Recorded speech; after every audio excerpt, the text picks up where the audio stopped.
Music 98.5 FM. Now, here are your hosts, Greg and Eli.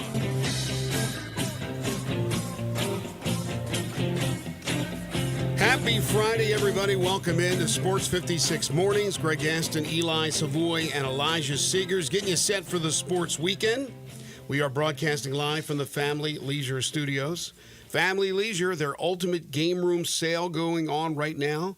Their complete ultimate game room. So in case you are looking for a particular piece for your game room, for your man cave, think about Family Leisure. Check it out. They have all those arcades and the shuffleboard games, the new pool tables as well, theater seating and overstock of theater seating, all priced to move. Plus, a perfect time now for the fire pits. Fire pit weather is upon us, so all fire pits 20 to 30% off. It's Family Leisure where family and fun come together. 2120 Whitten Road, just north of I-40. So, outside today, little drizzle right now, 57 degrees, little fog in the air, but things are going to clear up. It's not going to be a big old sunny day. It's going to be cloudy, but the rain will not be coming in until the overnight hour. So that's good news for tonight. Excuse me, for football weather. It's probably perfect. We're looking at a high today of 69. So it'll be in the low 60s this evening for whether it's high school football, playoff action in Tennessee, whether it be the Memphis Tigers football game against Rice or any outdoor activity.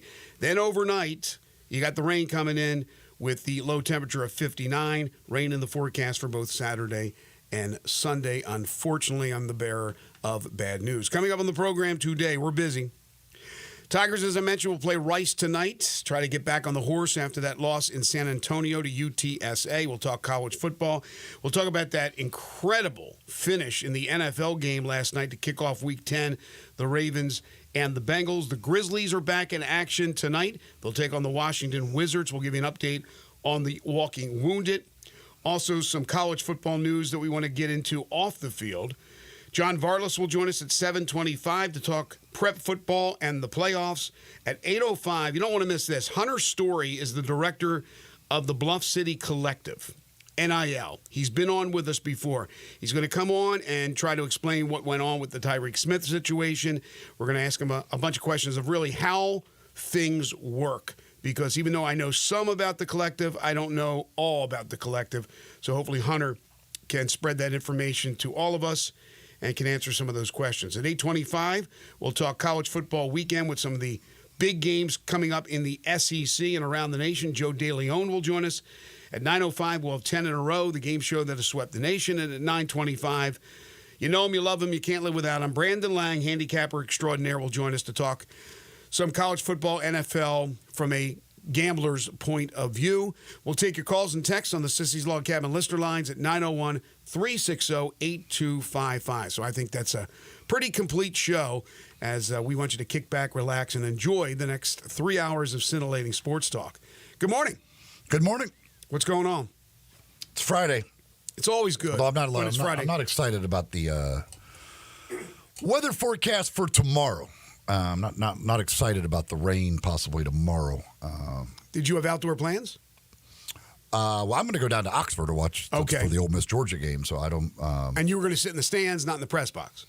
Well, that may change. My press box seat is outside, so there's too much media. Oh, really? Yeah. So I was talking with Stats, and he said, "Aren't you going to go down to the game?" And I thought, well, it's a little late. He said, "No, they'll take care of it." I go, "What's the forecast?" He said, "Nasty." I said, "Okay, I'll stay at home. I'll stay at home and watch it." But I'm looking forward to having a Saturday off because the Tigers play tonight, so I'll be working tonight, and then I can kick back, relax, and watch that tomorrow, and then watch Tigers basketball. What time are they tipping Tigers basketball tomorrow at UNLV? Elijah, do you know? What time's the tip tomorrow?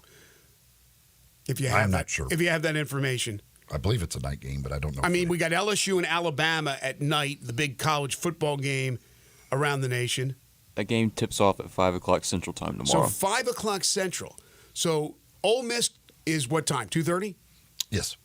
So it'll be tipping off while the Ole Miss-Georgia game is getting close to wrapping up. So it's going to be a great day. Great day to kick back and watch sports. But tonight we hope you'll go out and support the local team. High school football, obviously. Parents and people associated with any of the particular high school, you'll want to go out and support your teams as the playoffs are underway in the state of Tennessee. There was one game I know of from last night that was played that involved local teams. Maybe more. We'll get the lowdown with John Varlas when he joins us. But tonight, pretty much a full slate. Some teams have buys like Christian Brothers will not play tonight, but it'll be a busy night. And then it'll be, of course, Tigers football. The Tigers football game is interesting because it's scheduled for just after 8 for the kickoff. But there's a slide window because of the North Carolina, Kansas that's going at it tonight? The big college basketball game? I don't know for sure. All right, let me look that up. But there's a huge college basketball game that leads into the Memphis game. So the Memphis game could have a slide, who knows, 10 minutes, 15 minutes, maybe no slide whatsoever.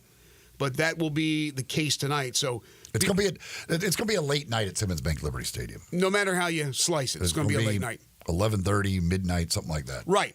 Now, after midnight starts the rain, as I said, drops into the 50s. But during the bulk of the evening, it's going to be low 60s and no rain. So that's not bad at all. That's football weather. Again, we've talked ad nauseum this week about the Tigers and the loss to UTSA. The support this year has, frankly, not been what I thought it would be going into the season. Now you wonder, after they lost that second game, hopefully they'll get out there and support the team because it is the hometown team, and you're supporting those players. But I'm not going to tell you what you need to do or how you're going to spend your money. And then again, a lot of you may be associated with, as I said, a high school team and want to go out and support the high school. So hopefully a lot of people get out there tonight before it is a wet and wild weekend. Speaking of wild, oh my gosh, that Thursday night NFL game to kick off week number 10 between Cincinnati and Baltimore was an all-time doozy. 34 points combined scored in the fourth quarter. This is an NFL game. They have defenses in the NFL. They have players who play pretty darn good defense in the National Football League. But it was the offense. If you like fireworks, that's what you got. Again, 34 points scored in the fourth quarter. And who knows? Could have went to overtime. But Cincinnati went for it. They went for 2 after they scored a touchdown instead of trying to tie it up with an extra point. And the Ravens survive at home 35-34 as they improved to 7-3. The Bengals dropped to 4-6. It was Todd Bowles, the Tampa Bay coach, who was criticized for not going for 2 and a win, instead going for a tie and sending the game into overtime against Kansas City, in which Tampa Bay would lose. Well, now you have a coach in Zach Taylor who goes for the 2, and I'm sure he'll be much maligned today because the Bengals really needed that one. They are 4-6 and still, in my opinion, a top 10 team, top 12 team in the NFL, but they're in trouble. They're in a lot of trouble. Pretty incredible. I mean, their defense was fantastic for most of the game, but then things changed in a hurry, and Lamar Jackson took over the game once again. I mean, right now, you have to believe that he's on track to win another MVP award. I mean, he just continues to be spectacular. 197 yards and 3 touchdowns in that fourth quarter for him after they had done so little offensively to that point. And then, and they really, Derrick Henry didn't have a great night running the ball. Cincinnati did a good job against him, but in the end, they just couldn't control Lamar and that passing game. And for the Bengals, you're not going to get much better out of Joe Burrow and Jamar Chase. Like, I don't know if there's any more left in there. And what they've done in 2 games against Baltimore this year to be 0-2 in those 2 games is like mind-boggling. Well, here's the thing that's mind-boggling to me is the Cincinnati defense kept, as you said, Derrick Henry in check pretty much throughout the game. They kept Lamar Jackson in check through 3 quarters. He had 84, 85 yards going into that fourth quarter passing. That's all he had. He was not doing anything. He did not look like the MVP. And then in the fourth quarter, he said, all right, Joe, hold my phone. Because Burrow's lighting up the Baltimore defense, and then Lamar goes to work. Just absolutely incredible. Listen to this fun fact. Joe Burrow, first AFC quarterback with 4 touchdown passes in consecutive games since Joe Burrow back in 2021, weeks 16 and 17. Lamar Jackson, first quarterback with 3 games of 4 passing touchdowns and 30 rushing yards in a season. It's got to be way more than 30 rushing yards, but that's the stat here. Since Lamar Jackson in 2019. So these guys are doing things that no other quarterbacks are doing, and they're breaking their, or at least matching and sometimes breaking their own marks that they've set previously. These are 2 of the premier quarterbacks. They displayed their goods last night. It shows you that if you have that type of caliber quarterback, even against what is perceived as good defenses, in the right situations with the right accompanying players, you can light them up. You can light up the defenses. Yeah, I mean, Baltimore, I think, is last in the league in pass defense. It showed. They are not very good against that. They're good against the run, but they do not stop the pass, and they have not been able to stop Burrow and Chase in the 2 matchups. But again, they got 2 wins in those games. Over the last 10 years in the NFL, quarterbacks that threw for 400 or more yards and 4 touchdowns with 0 interceptions were 33-5-1. Receivers who had at least 225 yards were 9-1. And yet, that wasn't enough for the Bengals last night. Either one of those 2 things.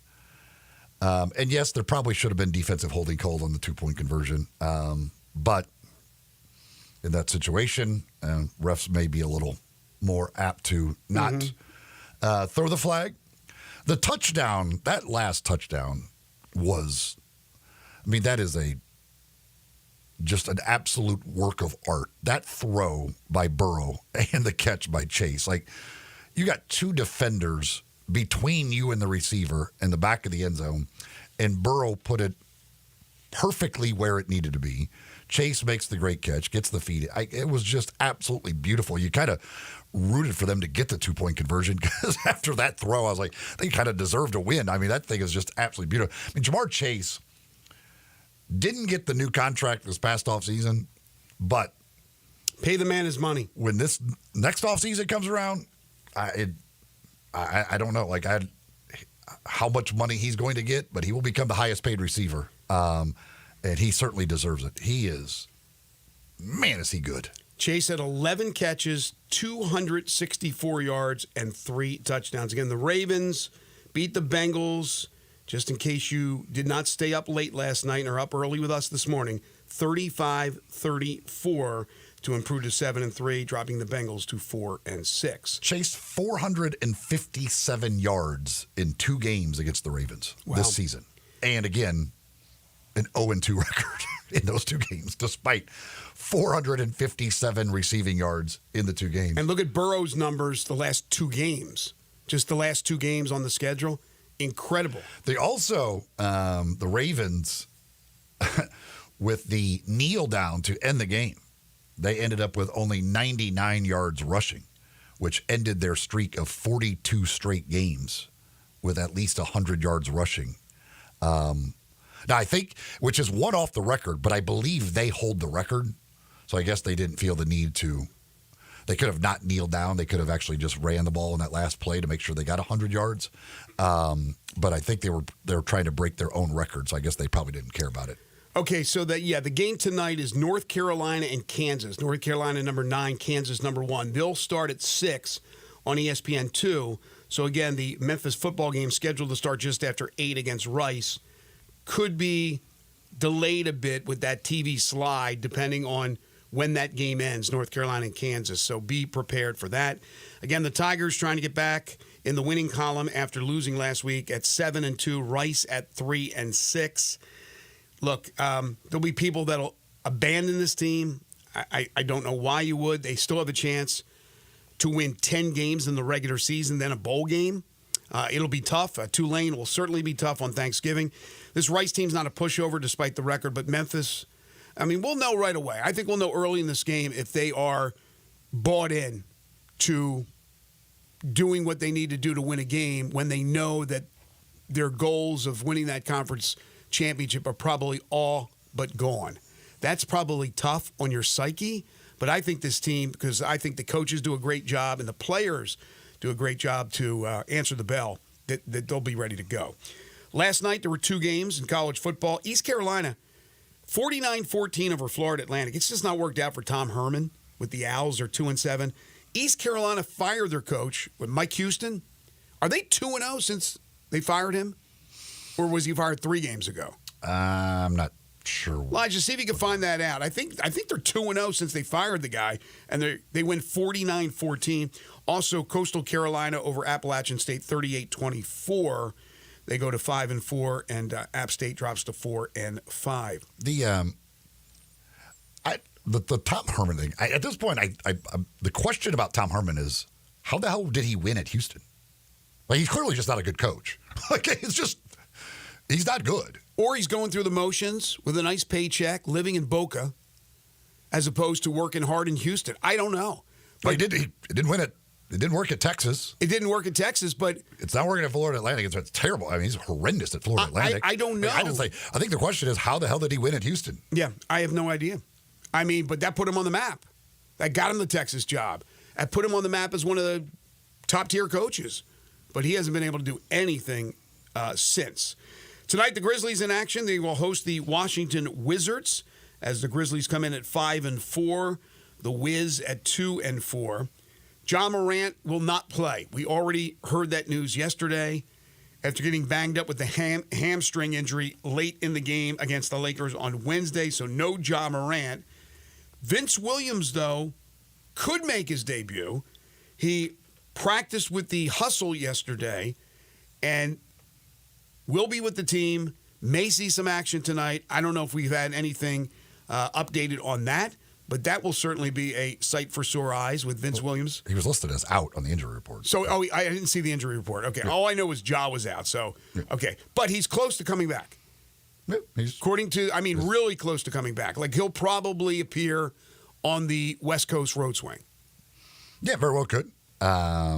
It's kind of on track with that last update that they gave us about him. And so, yeah, now that he's starting to get some practice time in, I would expect that he'll be back before too long, as long as he has no setbacks. What else? What other news on that injury report? I did not see that. I just saw somebody tweet out the news about Ja. So I had no idea Vince Williams was not it's going all the to play. regular people that have been on there, and Ja's Konchar's still out. Konchar's questionable. Questionable. I think questionable. Okay. So, again, tonight the Wizards should beat them. Portland to open up the West Coast road swing on Sunday should beat them. Doesn't mean they will, but you should. The Wizards also are not that they have a whole lot of really good players to begin with, but even a lot of the guys that they have that you might actually have heard of are not playing. So it's like there's no Malcolm Brogdon, no Kyle Kuzma. So it's just crazy. You get to the start of the NBA season and these guys drop like flies.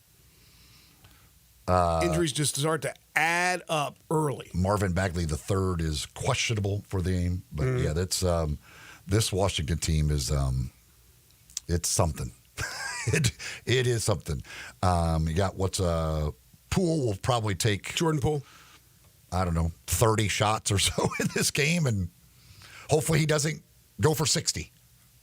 So that's another thing you have tonight, right? We talked about the outdoor activities with high school football and the Tigers playing Rice. You got the Grizzlies playing Washington. One other NBA note, Tyrese Maxey, who has been the main guy for the Sixers with Embiid and George out. Now George has returned and Embiid's about to return. But Maxey now goes out as he'll miss weeks, they say, after injuring his right hamstring. A couple of other notes from the world of sports before we take our first time out. John Varlas will join us on the other side. Billy Napier, Florida coach, going to be given one more year at least to get things turned around at Florida. Not a huge vote of confidence, but a vote of confidence nonetheless. Yeah, and I have no clue why they felt the need to do this now.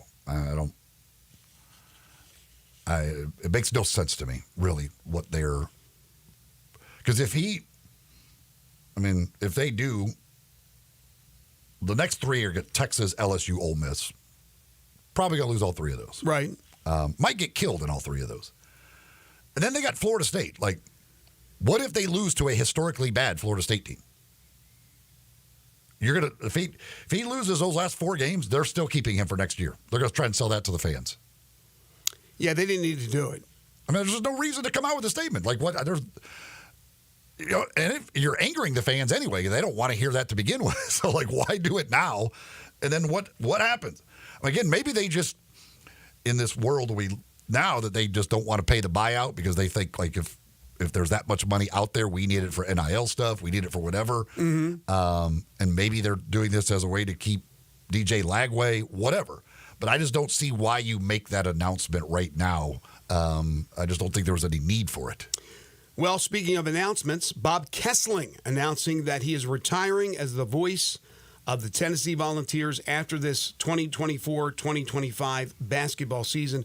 26 years, the voice of Tennessee replaced the legendary John Ward. And while those shoes were really big to fill, Bob Kessling did a great job. So Bob Kessling will sail off into the sunset. Not even sure how old he is. I assume he's in his late 60s. Somewhere in that neighborhood, Kessling. But he's been really good. Really fun to listen to. He's done a great job. Look, nobody could top John Ward. He was incredible, but Bob Kessling did a very, very, very good job. All right, we'll take a timeout. John Varlos on the other side talking prep football. Corky's Ribs and Barbecue, great option tonight. If you're going to do a little tailgating, go over and pick yourself up some of that delicious slow-smoked barbecue and all the fixins for your tailgating parties. If you got an event coming up, you want it catered, Corky's can do that. They've been around for 40 years, and they've been catering that entire time. You can dine in at any of their 4 restaurants, no contact delivery, go through the drive-through, zip in, zip out, or have any of the delivery services like DoorDash bring that great food, that great barbecue to your home or your office. Add a third of a rack of ribs anytime you purchase an entree for lunch or for dinner for just $7.99. That's a great deal. They got lunch specials every day. Party packs that start at just $7.49. If it's not a night that you want barbecue, you've had too much barbecue, well, they got great catfish, award-winning catfish plates. They have tamales. They have burgers. They have so many other options. Chicken wings are unbelievable. They also have great desserts. So it's not just barbecue, although that's what they're all about for the most part. But if there's something else you want, they got it for you at Corky's. Poplar Avenue in Memphis, Poplar Avenue in Collierville, Germantown Parkway in Cordova, and Goodman Road in Olive Branch. Corky's Ribs and Barbecue. Open for lunch and dinner 7 days a week. John Varlos is next. This is Sports 56 Mornings with Greg and Eli on Real Sports Talk, Sports 56 and 98.5 FM.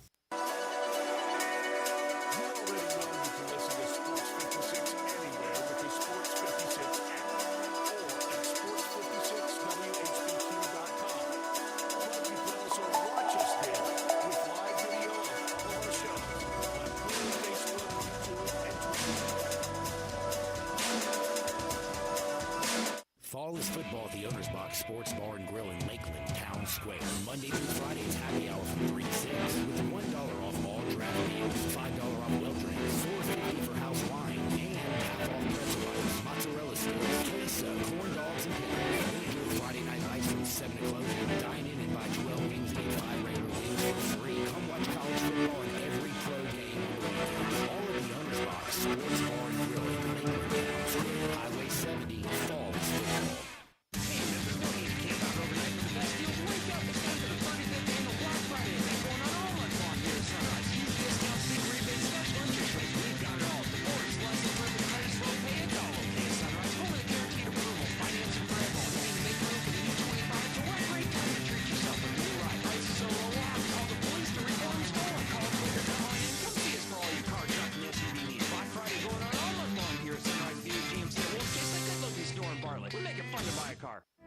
For life's spectacular moments, only a real diamond will do. At Sissy's Log Cabin, you'll discover a brilliant selection of natural diamonds, along with our promise of unmatched quality and service. The only real diamond is a natural diamond from Sissy's. Find yours when you stop by any of our 6 locations or shop online at sissyslogcabin.com. Discover the natural diamond of your dreams. dreams. Only at Sissy's Log Cabin, because life's too short for ordinary jewelry.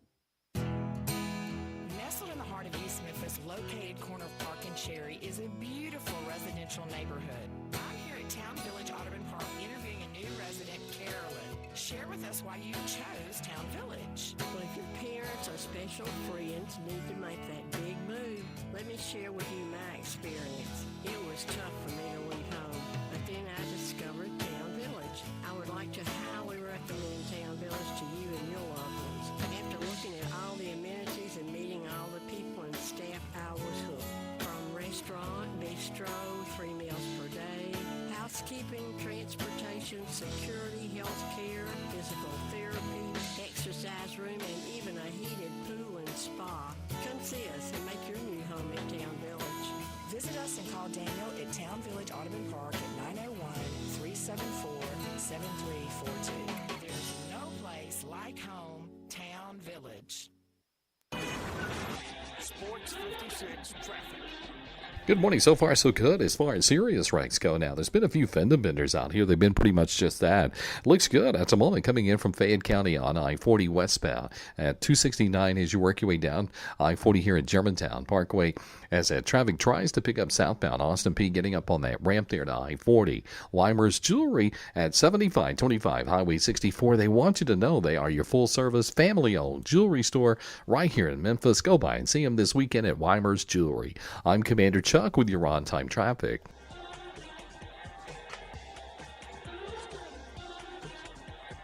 Now back to Sports 56 mornings. Good morning. On Sports 56 and 98.5 FM. Here once again, Greg Gaston and Eli Savoy. Welcome back, everyone. 7:27 in the AM. As we get you set for the sports weekend, the Friday edition of Sports 56 Mornings, Greg Gaston, Eli Savoy, Elijah Seegers, and now it's time to be joined by John Varlas. It's time for Greg and Eli's weekly visit with John Varlas of the Daily Memphian. Check out John's prep sports coverage and much more at dailymemphian.com. John is brought to you by Shoot 360 Memphis, where the pros and preps go to get their shot on. Shoot 360 Memphis. Now here's John Varlas with Greg and Eli. He is the award-winning prep reporter from the Daily Memphian, but so much more. He's John Varlas. He joins us every Friday, normally in studio, unless he's on the road covering some sort of prep action, which happens, often. You can follow him on Twitter at John Varlas, and make sure you follow him tonight because it'll be a busy night in Tennessee with the high school football playoffs underway. Good morning, John. Good morning, guys. How's everyone today? Doing fantastic. Of course, John is brought to you by Shoot 360 Memphis. Basketball season now upon us. Oh, it is so here, guys. I mean, there's a play day going on at Bartlett tomorrow, or what they call a play day. Some of the big schools will be there. So if you're in the neighborhood and you want to head out to Bartlett and check that out. But yeah, no, Shoot 360 Memphis is where preps and pros go to get their game on. They combine the latest cutting edge technology with one-on-one coaching and real-time instant feedback to you to let you know exactly what you're doing wrong and what you're doing right with your shot. You can be a membership at either of their two locations. They've got the original in Collierville there on Market Street and the new one in Cordova that opened this summer out there on Big Orange Road. You can call them in Collierville, 901-316-5500, or in Cordova at 901-779-3176. You can do memberships at both. You can do monthly memberships. You can do longer-term memberships. Whatever you want, Shoot 360 will work with you, and they will get your game on the right track. So give them a call. Tell them JV sent you, and yeah, go out there and get your game on. John, what's on your nerves today? What's a bone you want to pick? Well, I'm not going to get too deep into the weeds with this because it's a little involved for older guys like you and myself, Greg. But yeah, there's this guy out there. He's what the kids call a Twitch streamer. Are you familiar with Twitch streamers? Elisha probably is. But anyway, so I don't know exactly what these Twitch streamers do, but there's this real famous one out there called Speed, and he's quite the athlete. I mean, he's a really athletic young man. I mean, there's no doubt about it. He can run, he can jump, he's in great physical shape, he's totally jacked. He's a really good athlete. But he apparently challenged Noah Lyles to a race, right? A 50-meter race, and I saw the video, and it's pretty clear that Noah Lyles is just toying with him. He's not going full Noah Lyles. he keeps it close for about 30, 40 meters, and then Noah Lyles kind of pulls away at the end and wins. But the commenters are like, oh well, if Speed just trained a little bit, he could beat Noah Lyles.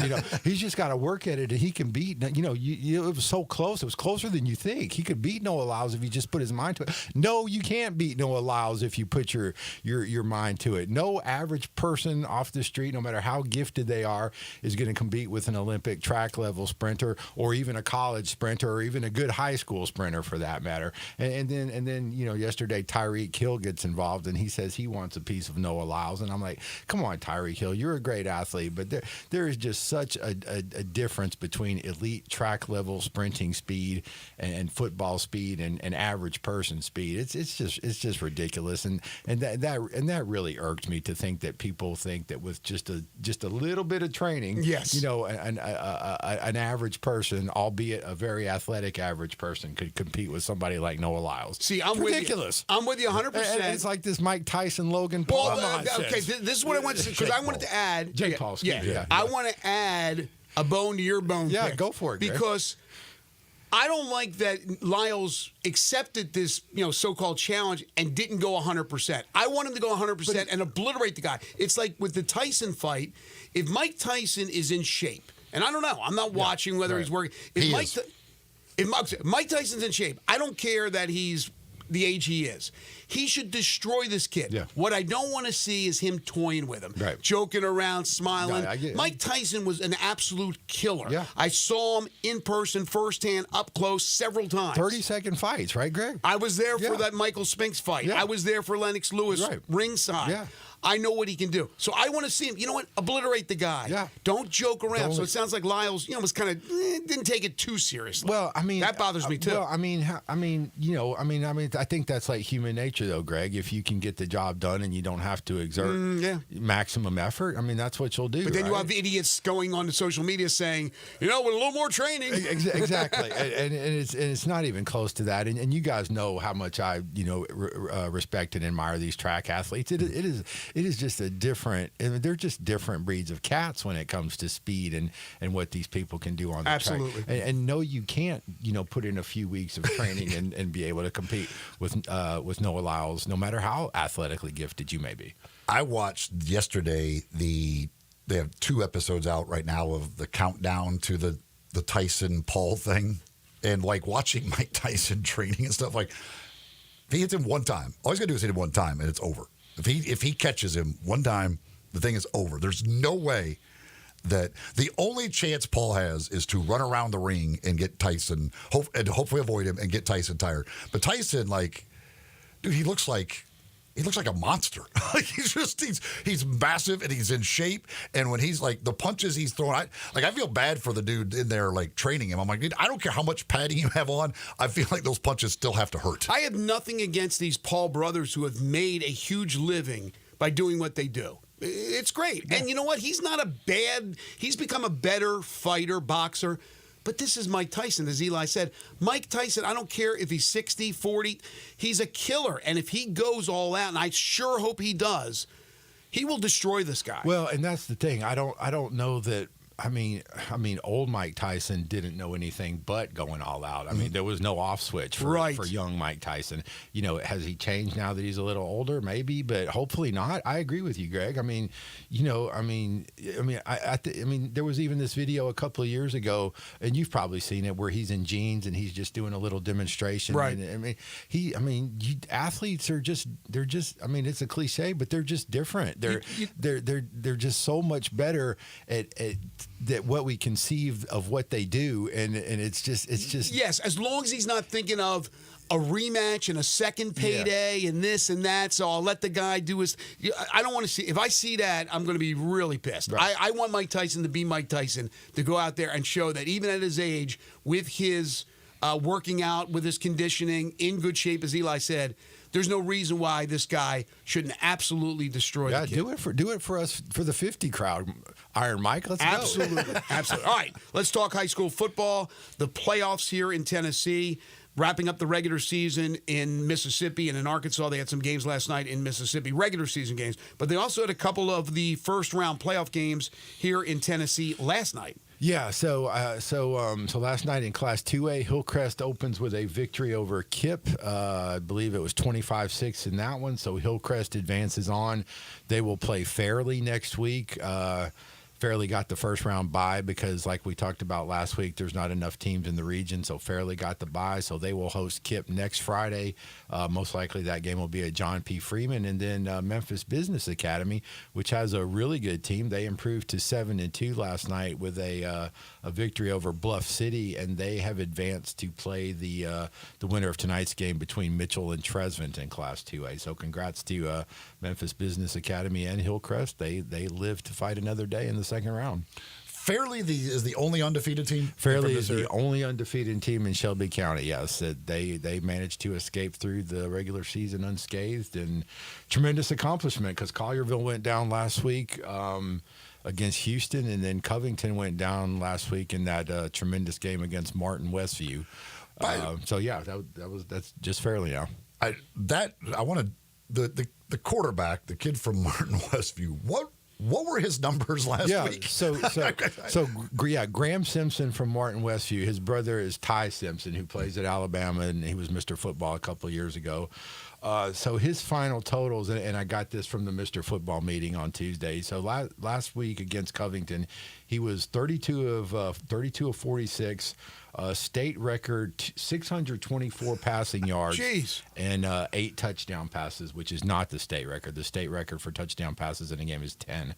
So he had 8 touchdown passes, 624 yards, a state record, and 32 completions. And he's a freshman. Freshman. His against an undefeated team. Against a darn good Covington. His season totals, Eli, in 10 games, it was over 2,700 passing yards, 43 touchdowns. This kid and no interceptions. No, in 10 regular season. And he's probably what, like 15 freshman? He's a freshman, so 15. Yeah. Gosh, that's unbelievable. When I saw those numbers last week, I was like, what? Yeah, he's a freshman. And in fairness, and not. Clearly not to take anything away from him, because people that know these kind of things say by the time he's a senior he might well be the number one quarterback recruit in the entire country. So not taking anything away from him, but there's a lot of yards after the catch involved with that. There's a lot of 7-yard quick hitters that turn into 40-yard gains. Sure. There's a lot of that, and he's got some really great receivers. I mean, it's it's a team game, obviously, but he's a tremendous player, and 624 yards is 624 yards. No matter how you slice it. So the Mr. Football nominees came out this week, right? Semi-finalists are out. Seven players from our area are semi-finalists. They've made the top 5 in their respective divisions. So in 6A, Collierville, Greg, we got your guy, Mr. Muscle Samuel Hero, has made it. 21 quarterback sacks this year. Great to see some 21 quarterback sacks. Great to see a defensive player recognized, because typically this is an offensive role. So congrats to Samuel in class 6A. And 5A, we have 2 players. Kelvin Perkins at Southwind, last year's winner.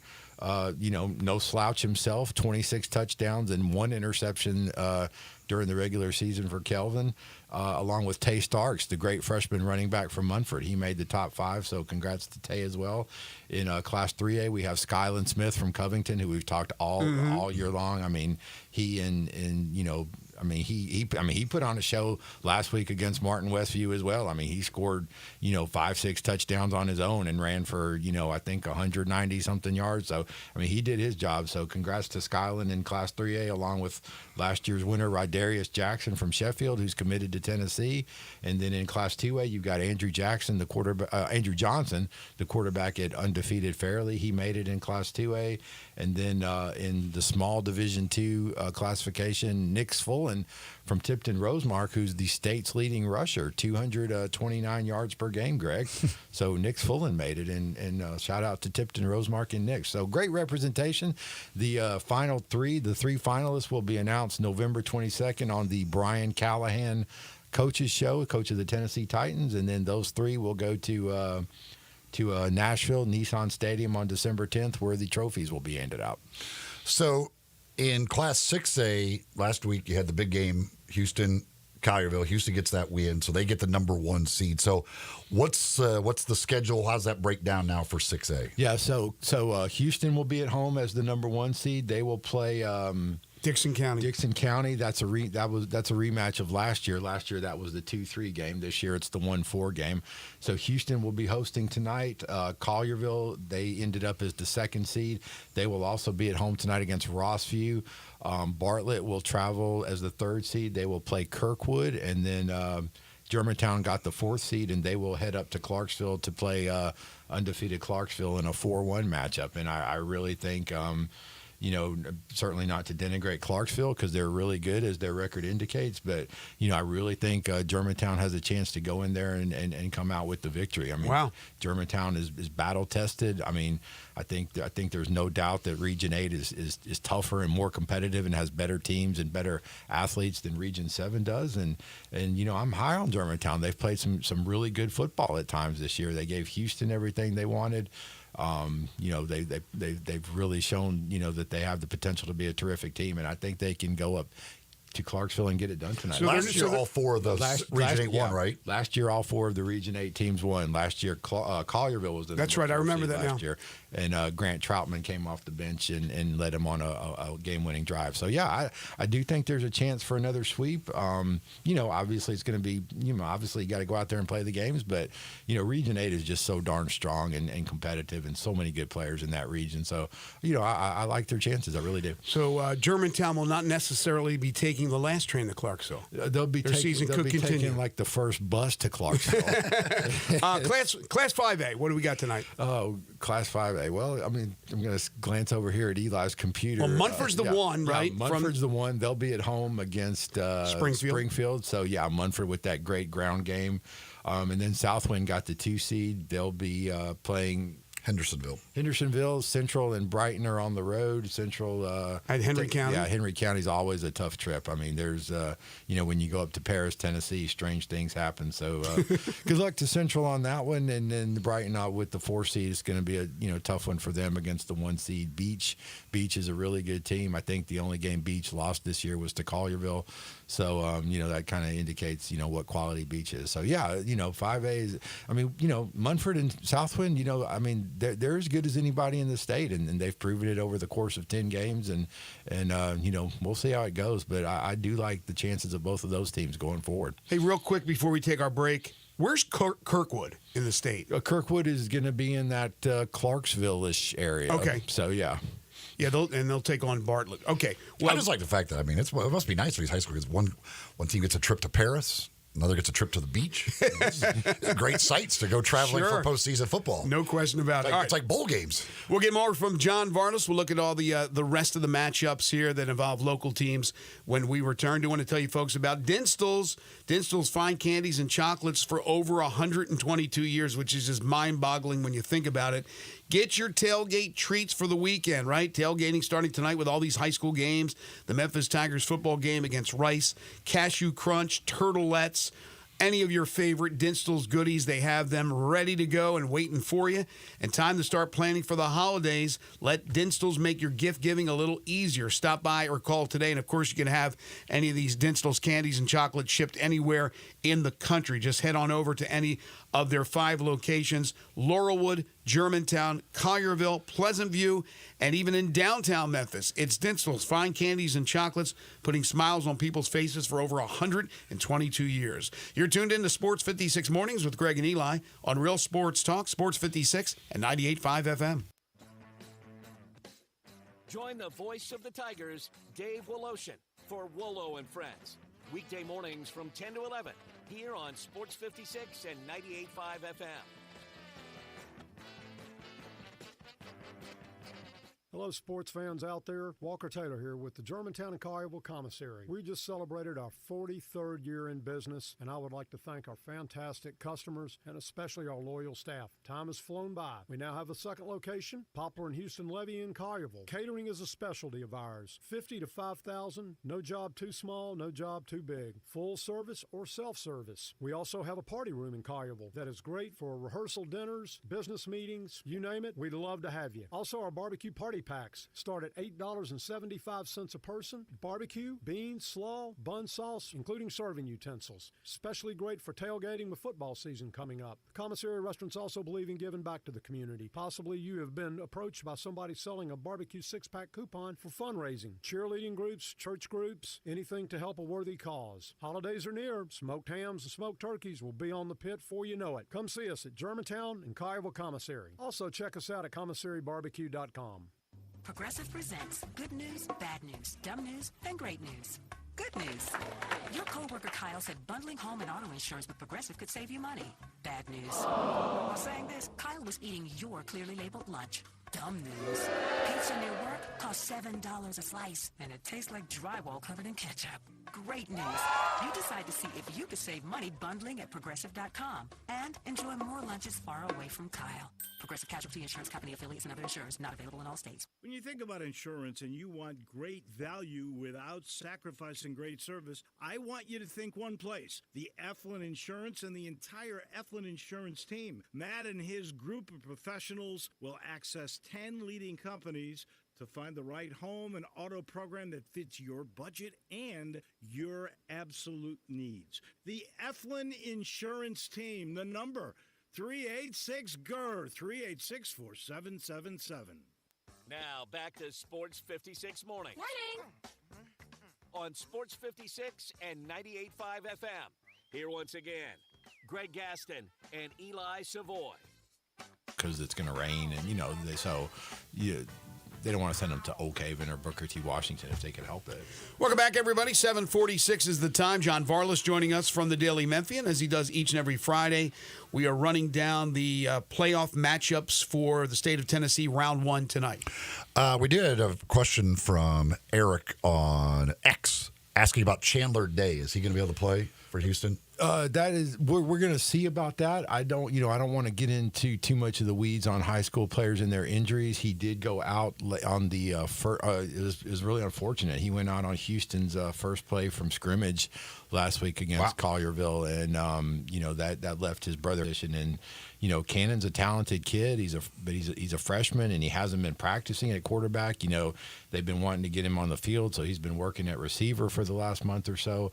So they struggled on offense as a result of that. If Chandler Day can't go tonight, I expect Cannon Day will do fine. I expect they'll have some packages tonight in order for him to maximize what he can do.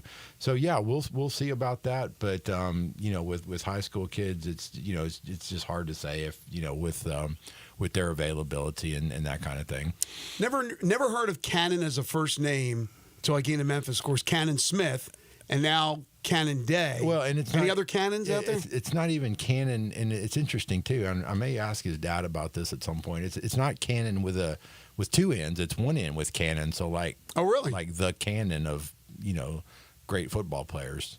And he has got a chance to be one. He's really good. I love the kid. He's a gunslinger. He's a freshman, but he's out there, he's out there like a senior. He's got a little bit of Brett Favre in him, a little bit of, make things happen, and just a little bit of a gunslinger way about him. So he's got tremendous potential, and I think Houston will be fine tonight, even if Chandler can't go. It's interesting too, guys, because we talked about Samuel Ero. He got hurt for Collierville, and I think in the first quarter. So really both teams, you could say, arguably lost their best players in the first quarter of that game last week. So didn't detract from how great the game was, but certainly you hope both of those guys get back healthy. All right, Class 4A tonight. Some of the matchups including Melrose hosting Obion County. Yeah, that's the third year in a row that Melrose is going to open with Obion County, and the third year in a row it's going to be a 1-4 matchup. 2 years ago, Obion County went into Orange Mound and upset the number 1 seed.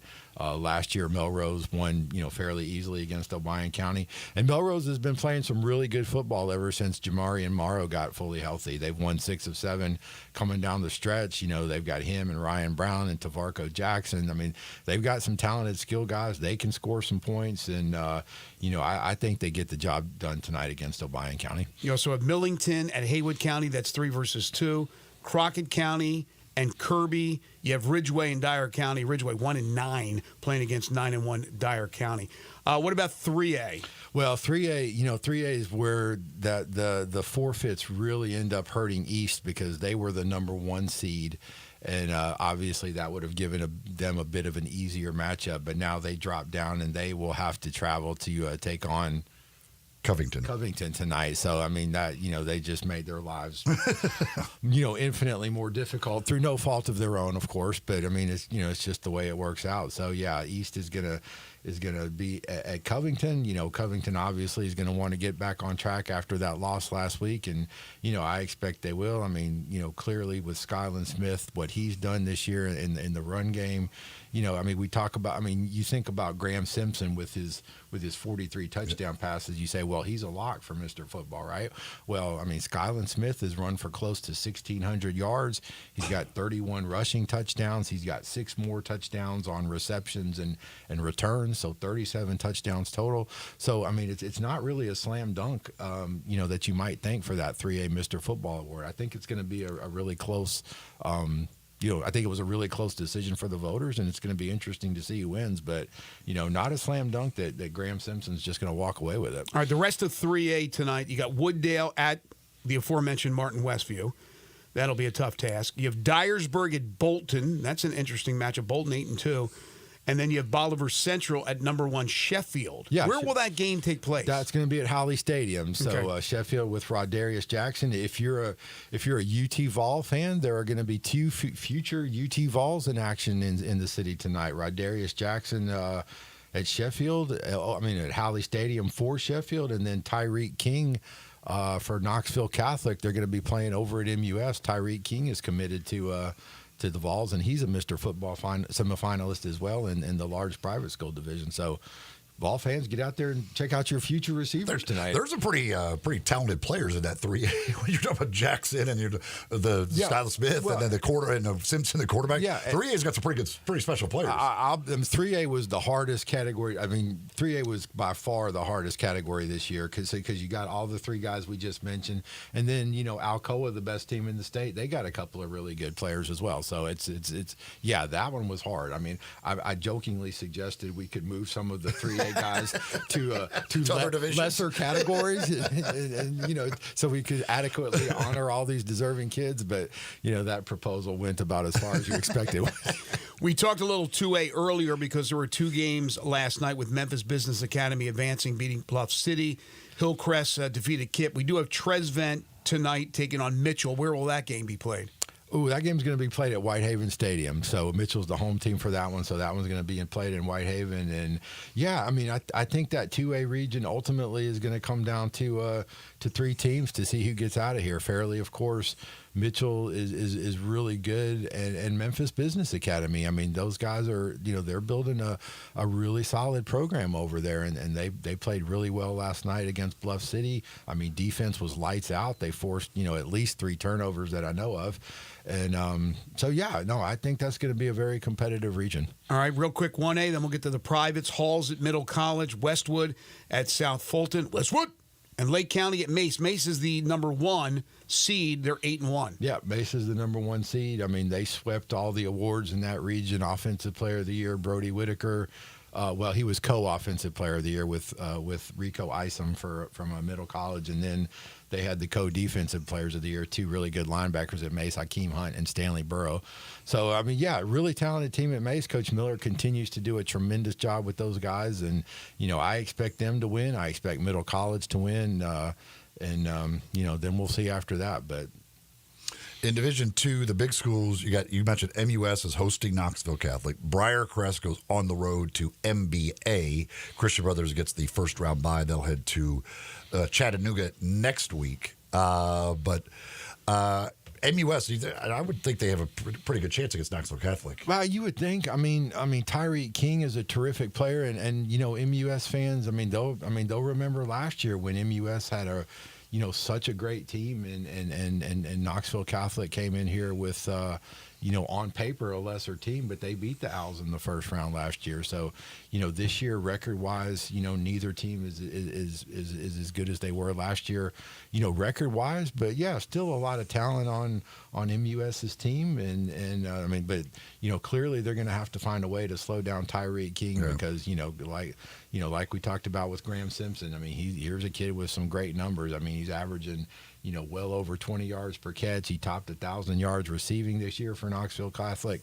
And obviously with him being committed to Tennessee, that shows the caliber of player he is. D2 AA, ECS on the road at a school I've never heard of, Silverdale Baptist. You got North Point against Knoxville Grace Christian, and then Pope John Paul II will visit Lausanne. Lausanne is what seed are they in 2AA? It should say there in parentheses. West 2. Yeah, West number 2. Yeah, Lausanne. Lausanne has lost. They've lost 2 out of 3 coming down the stretch, but Greg, they're so talented, and I think I still believe in them. I still think they've got a chance to make noise in this division. Certainly North Point has talent with DeMonte Dillard. I feel like he very easily could have been a semifinalist as well. He's had a great season at the running back spot, and ECS going to Silverdale. That's in the Chattanooga area, Greg. So a long drive for the Eagles tonight. And then Division 2A. Fayette Academy at Middle Tennessee Christian, Tipton Rosemark at Donaldson Christian Academy, and FACS will visit Jackson Trinity Christian. Yep. The Jackson schools in this division are really good. Trinity Christian, Jackson Christian, and then the Middle Tennessee schools as well. They've got some really solid small private school programs in this division. So it's going to be tough for our local teams, but obviously we talked about Nick Fullen earlier at Tipton Rosemark. He's been outstanding. 229 yards per game on the ground. You roll that out there, you feel like you got a chance. Feel like you got a chance to win a lot of games. So yeah, we'll see. We got a text from Tennessee Tommy asks, and I don't know how much you know about this. Arlington firing head coach Tommy Miller and the players and parents petitioning for his rehire. You know anything about that? No, that is news to me. No, I haven't heard anything about any coaching changes yet. So I'll look into it. Definitely look into that, but no, I hadn't heard anything about any coaching changes. All right, 1 minute to go. One of your other beats, Memphis 901 FC. Very disappointing. 1-0 loss last week to Orange County. They're eliminated in the first round of the playoffs. They played a good portion of that game, a player down.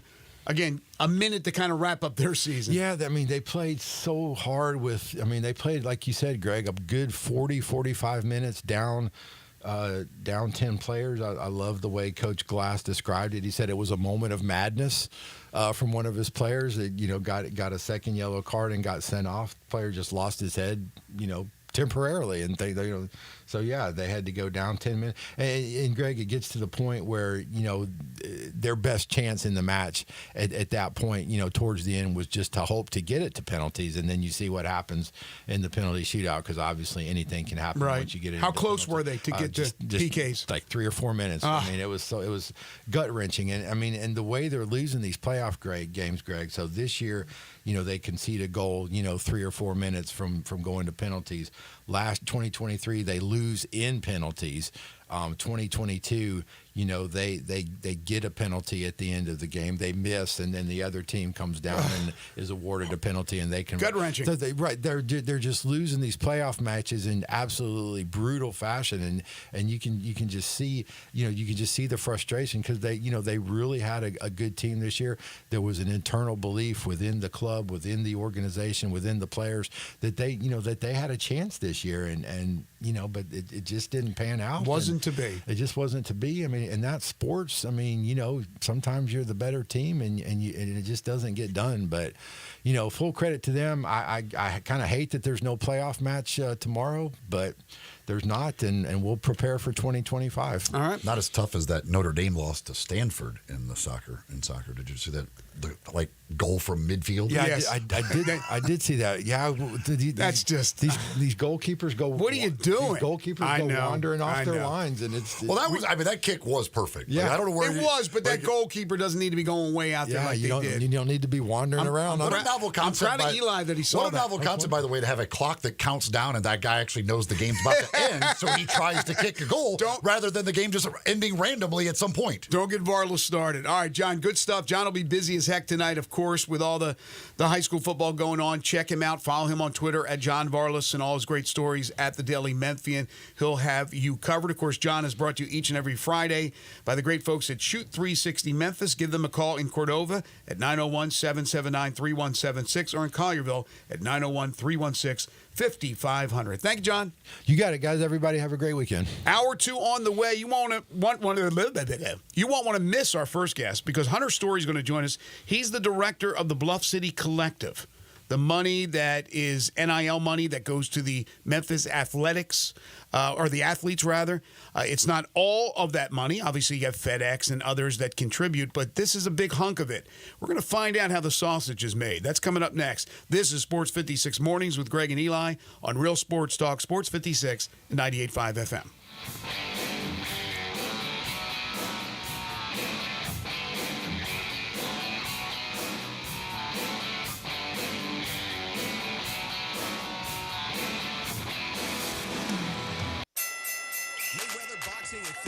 A high-energy, full-body workout that utilizes the same equipment and technology employed by Floyd Mayweather to achieve his impressive 50-0 record. The workout features 4 types of heavy bags, treadmills, rowers, battle ropes, weights, and much more. Visit Mayweather Boxing and Fitness, located at 2257 North Germantown Parkway in Cordova. Train like a champ. Mayweather Boxing and Fitness, 901-673-1267.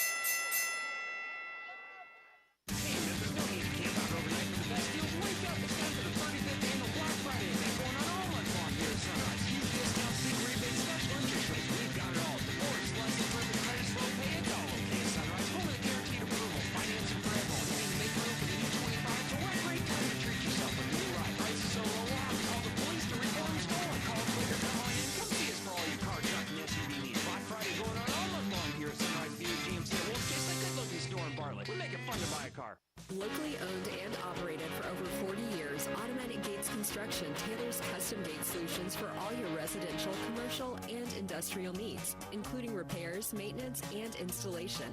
Automatic Gates Construction specializes in designing and installing automatic gates and fencing that seamlessly blends security, functionality, and aesthetic appeal. Elevate the safety and efficiency of your property with a premium gate solution. Automatic Gates Construction at myautomaticgates.com.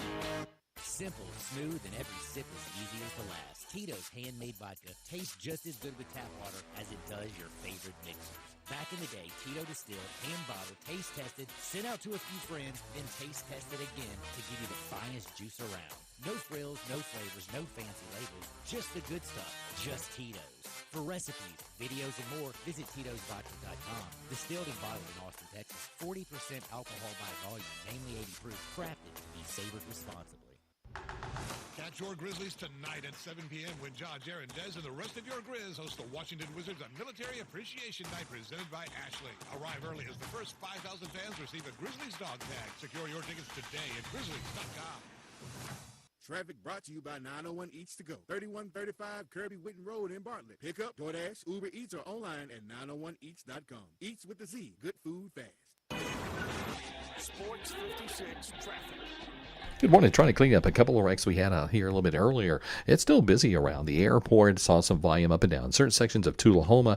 It's also trying to build, coming in right now on Billmore's Parkway 385, working your way past Riverdale all the way up to 240. Coming up from the south there on 55 northbound through South Haven, up from DeSoto County up towards South Memphis. Has been in pretty good shape so far. There's plenty of radar out here this morning. Be careful. Weimer's Jewelry, they're located at 7525 Highway 64. They are your full-service, family-owned jewelry store here in Memphis. I'm Commander Chuck with your on-time traffic.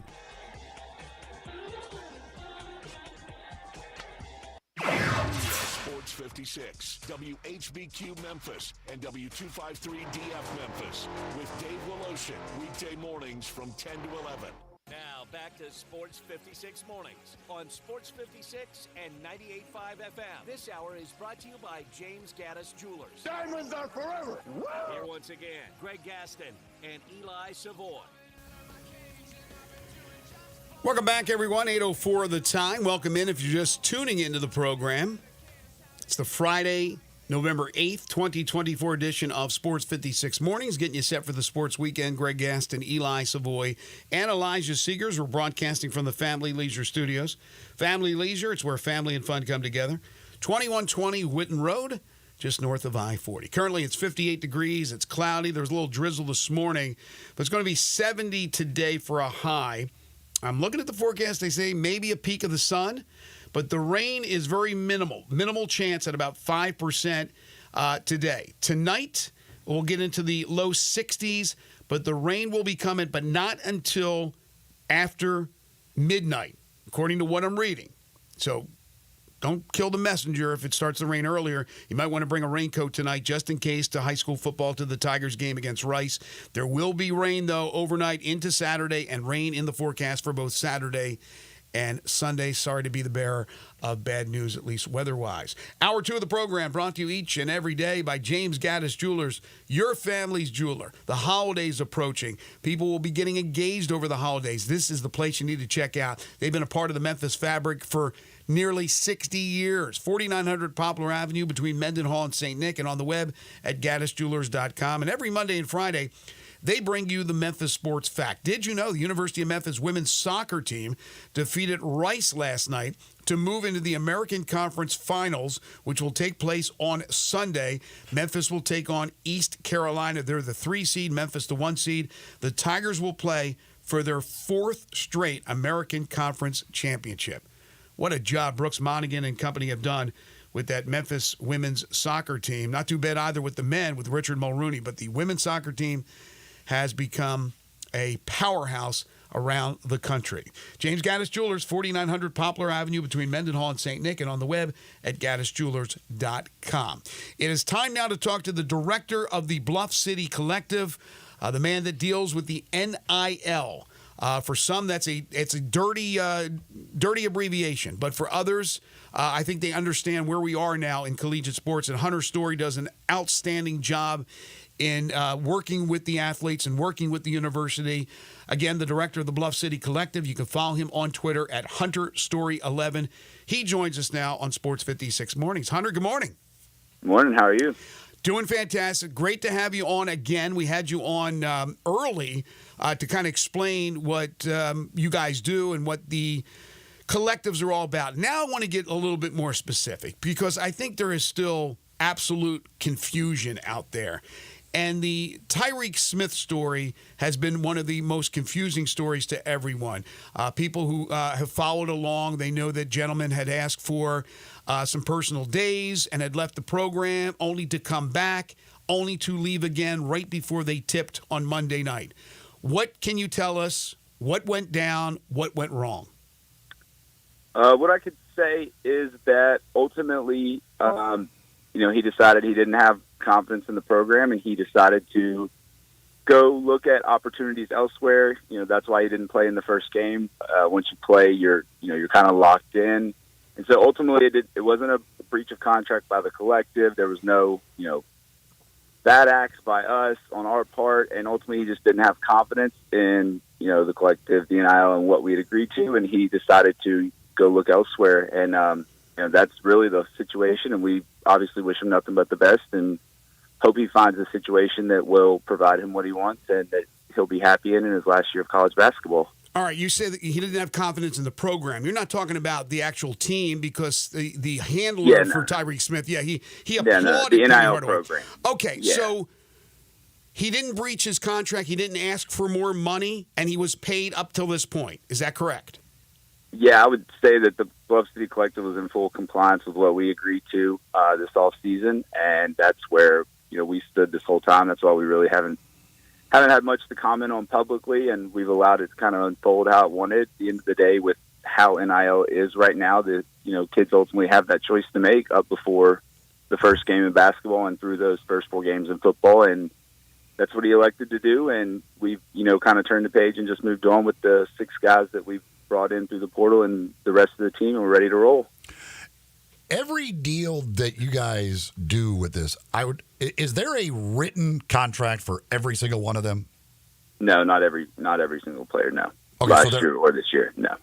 So is that because they don't ask for them, or how does it work as far as when there is a written contract or not a written contract? It's kind of evolved since you and I last spoke when the collective launched. Contracts are just becoming more standard practice, and I think with certain guys, it makes sense to have those contracts in place. And we have we have had some who've asked for them, so we have a template contract that I've created, and that's provided to them, and they look at it. The terms are laid out in there. There's an opportunity to review it, to discuss it with whoever represents them, whether that's an agent, a handler, a family member, and then it's from there we just move on. If they've signed a contract, we act in accordance with it, and if they don't have a contract, whatever we've agreed to, we still facilitate that. It's not the case where if they don't have a contract, we're gonna not do our part, not do what we've agreed to, because obviously that, spreads around college basketball if you act in that way. I think we saw it at UNLV. There was no contract, and that became a big public ordeal. But I think contracts are not every player, every situation at every school right now, but I think we're on the route, especially when direct payments start from schools, to contracts being, a part of every single scholarship player's deal.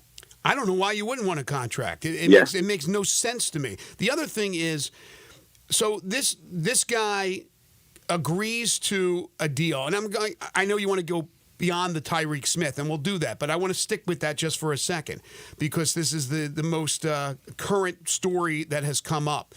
With Smith, did he sign a contract? Did he have a contract? There's a contract. Okay, yeah. so I can't speak on the terms of it or any specifics for it, but yeah, there was a contract. But let me ask you this: when you guys make these deals with the collective and the player, I don't understand why there's nothing binding that player to actually participate in games, in actual games. Like they're paid. This guy made whatever he made, and you're not going to give us the figures, and that's fine. But he did that. It's almost like he's getting his cake and eating it too. He didn't do anything other than made a couple of appearances or whatever. He didn't play basketball in a regular season game and now is gone to try to make some money at another place. Why aren't these collectives written where there is a commitment to actually having to play in a certain amount of games? Yeah, so actually that's a point of frustration for me personally as an attorney and for the sport itself right now. You can't do that at this moment in time. You can't tie it to pay for play. You can't tie it to on-court performance. Mm-hmm. You can't even tie it to, to a degree, you can't even tie it to enrollment in the school or a geographical location. It's just not allowed under the law right now, NCAA regulation. And obviously, I think that's one of the big issues right now is that this is all supposed to be tied to appearances, name, image, and likeness activities. They're called activations at this time. And so that's not really how it works right now. I think if, being transparent with everyone, I think coaches have even said it. It is pay for play. This is just the structure that we have right now. No one's in agreement on the laws. The states don't agree. The federal government can't agree. Right. The NCAA is fighting. So you're just kind of stuck with that setup. But why couldn't the appearances be during the regular season as opposed to off season? Yeah, so the way it's structured is we facilitate these deals at a total fee through ourselves with our donors, business partners, corporate partners, and charitable partners. And we also have partners who help facilitate this total fee indirectly through relationships that are present. And it's kind of up to when you want to do the event. So it's true that in college sports right now, there are some schools who put everything after the deadline.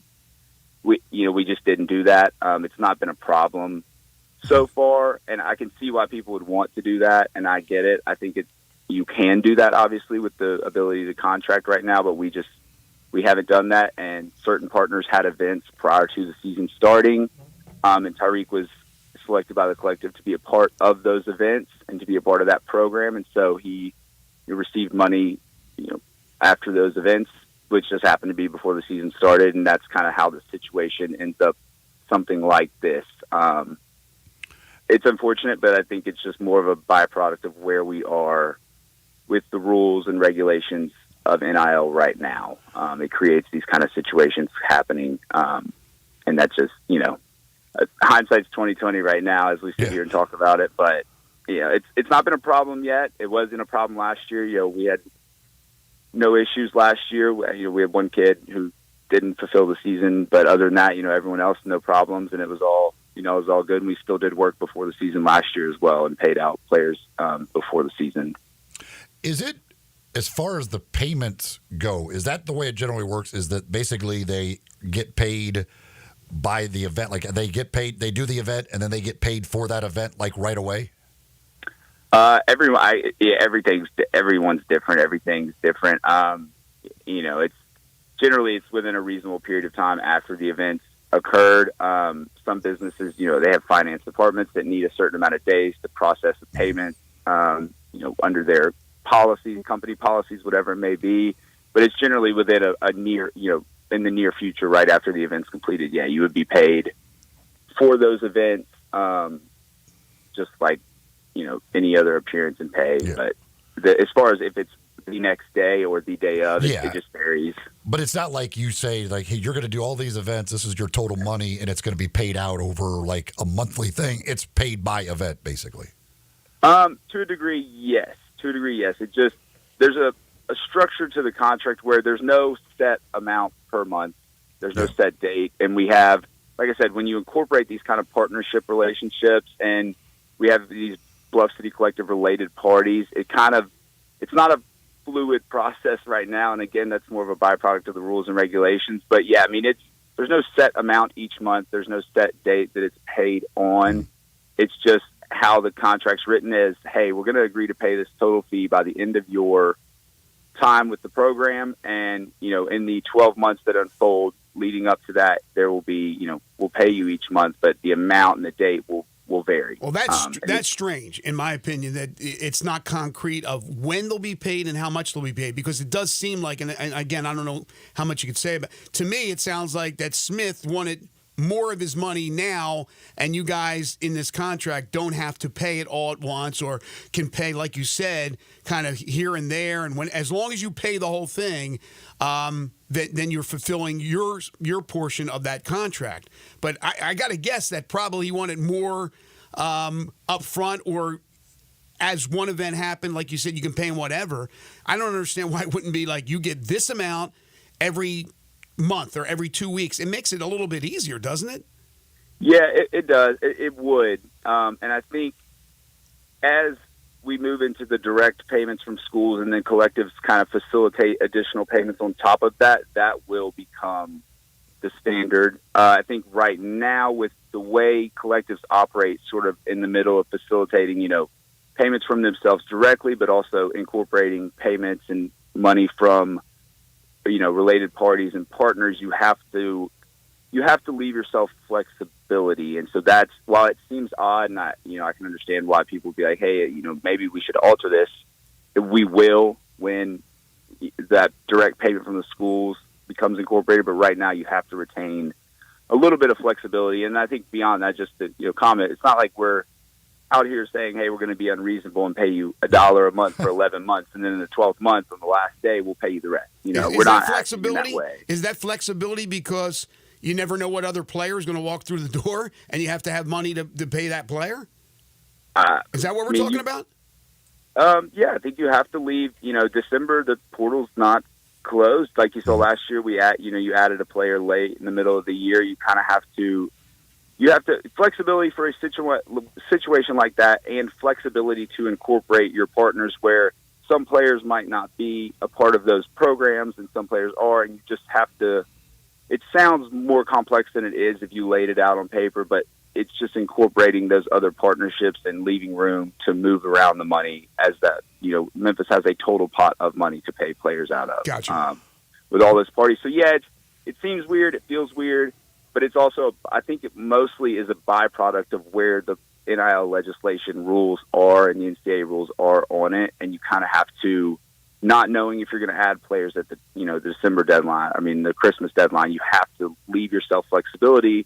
And you want to be able to maximize, your funds for all your players and do right by them, each one of them. And so when you have a situation where some players are a part of a program that you've selected and put them in for certain amounts, you want to be able to use, the the other money to pay these other guys and get them, money they deserve each month and help them out and be, fulfilling all of your contracts and not, just some. So it's wonky. It's imperfect world, but I think we're just doing the best to operate in like an uncertain environment that within the next 6 to 8 months could have a very different look. Right. It's a good point. With what the current rules are in the state of Tennessee, like how does, I guess, the recruiting process work? Like when do you guys get involved with a recruit and how what are you allowed to do as Penny's trying to get a guy to come here and you're trying to figure out how much money you can pay that guy? Yeah. So originally when we spoke the first time, the laws were, at that time, the collectives weren't allowed to be a part of the direct negotiation, during the recruitment stage. They weren't allowed to be a part of the student athletes recruitment while they were on campus. Now the collectives, our executive director, Michael Hawkins, he's a part of those conversations, during the day. He can be there in town. I don't live there, but he can be at the school on campus, at the facility when the recruit's there, and they can have those open conversations. And you can have a traditional contract negotiation style of like, hey, here's what I'm looking for. Hey, here's what Memphis can offer. And the collective and the staff can be a part of that same conversation now. That wasn't the case last year, but the laws, like you said, in Tennessee, one of the most progressive NIL laws has allowed for that with changes that they've made in the past year. So it is allowed now. It never made sense to not be allowed, because then how would you know who they were recruiting if you had no chance to have contact with the coaching staff, or vice versa? How would they know the money? I mean, it made no sense. It had to go together. So this makes a lot more sense. I'm glad you're able to explain that to the folks out there. So Penny obviously he knows the players he wants to get, and then Michael Hawkins will tell him, this is what we have in the collective that we can offer, and then we can offer maybe this much to this guy, this much to that guy. That's pretty much how it works, right? Yeah, and then, and this conversation is not something that happens in the moment either, just to be clear. Like any off-season ahead of all of this activity, it's, hey, let's sit down and look at the collective's got this much, our partners we're looking at this much, this is our total pot of money that we have to work with this off-season, and let's, this is what we have to use, and then you kind of work from that point of, hey, here's what we've got, let's go use it, and then that contractual piece comes in where you retain a little bit of flexibility in case, say, supply and demand of the market that summer, players are a little bit higher, or December, you need to, hey, we've got to get somebody. You got to retain a little bit of flexibility right now on the contract side for the collective to go get more for your budget if you need it. If a situation arises, I think you have to, if you're going to be competitive, you have to leave room. Like last year with Naquan Tomlin, you wanted to go get that kind of guy, add him to the roster. You got to have to, you couldn't account for that in April, May. But so you leave that flexibility for yourself so you can go out there and do what you need to do to be competitive. It makes perfect sense. Makes perfect sense. Everything go through you guys? Like, does the FedEx money, does that all go through you as well? Well, let me make sure I'm careful with my words. The collective was responsible for deciding who would go through the FedEx program player-wise and selecting them. And so that is part of the total fee paid. Okay. Now, the actual, I don't want to get too deep into the contract piece, but we allow room for, the check to come from a partner or to come from a charitable partner. The contract allows for the actual physical check to come from a different source as long as they're a Bluff City Collective related party, and it counts towards the fee.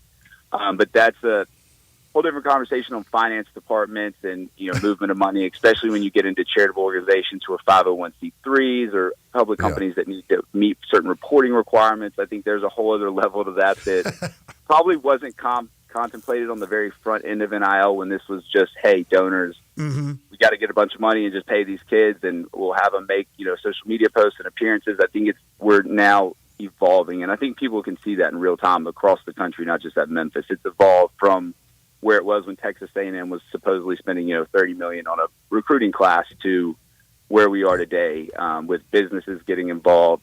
Corporate sponsors are on the field. They're doing direct deals with universities. But at this time, you still have to account for the fact that the universities cannot make direct payments right now.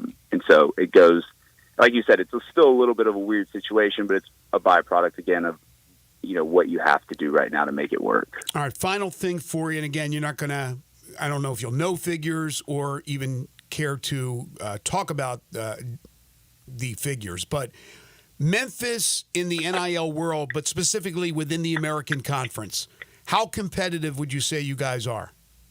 In the American Conference in terms of, ability to pay in basketball NIL? Yes. Are you number one? Oh, yeah, by far and away. I think we're in the national. I think people should realize that we're nationally competitive in the top. I think, based on the numbers that I know, and I talk to different people around the NIL collective world, I think it's safe to say we're in the top, 12 right now nationally. Wow. Last year and this year, and we'll continue to be competitive. Memphis basketball, look at the players we were able to bring in last year. Look at who we brought in this year. I think we're definitely number one in the American, and we'll continue to compete at the top level nationally. Well, keep up the great work. There was a lot of great answers to our questions, so I got a little bit more understanding. And as you said, the landscape is going to continue to change and evolve, and I think for the better, which maybe will give us a little bit more standard rules and regulations. And we appreciate it, Hunter. We look forward to having you on again. Again, keep up the good work. He's Hunter Story. He's the director of the Bluff City Collective. Thank you, Hunter. Thank you. Yeah. Hey, and one shout out to Michael Hawkins. He's done a phenomenal job. Memphis fans, if you don't know him, he is a Titan. He's done phenomenal work to help push the program forward. So just shout out to him in closing. Absolutely. Thank you, Hunter. Everyone's awesome. Yep. Y'all have a good one. Thanks for talking. You too. Appreciate it. I get to see Michael at games and at practices sometimes, so I know the job Michael's doing. But Hunter's, like you said, he's not in the area. But it's a little bit more, like I said, answers to some of those questions. But that's what I wondered about how you asked the question, Eli, about recruiting. How can they be separate? Because it's impossible. How do they know what players Penny's going after? And how does Penny know how much money they can offer if they're not together? And finally, they changed that rule in the state of Tennessee. But the states are all different in the way they deal with things. Interesting stuff. A lot of good information. We'll take a timeout. When we come back, Joe DeLeon will join us to talk about the big college football weekend. This is Sports 56 Mornings with Greg and Eli on Real Sports Talk, Sports 56 and 98.5 FM. Broadcasting from the Family Leisure Studio, we are Sports 56 and 98.5 FM. Summer may be over, but yard work, it goes on. Don't worry, Colonial Hardware makes it easy for you. Colonial Hardware has all the lawn and garden tools you need from the best brands in the business. Ferris, Snapper, Husqvarna, Toro, Echo, Shindaiwa, and Billigo. Servicing most brands of lawn equipment, Colonial's master service techs will keep you going year-round. Colonial Hardware, family-owned and operated, and serving you for nearly 50 years. Next to Bass Pro Lake at Sycamore View, and online at ColonialHardwareInc.com.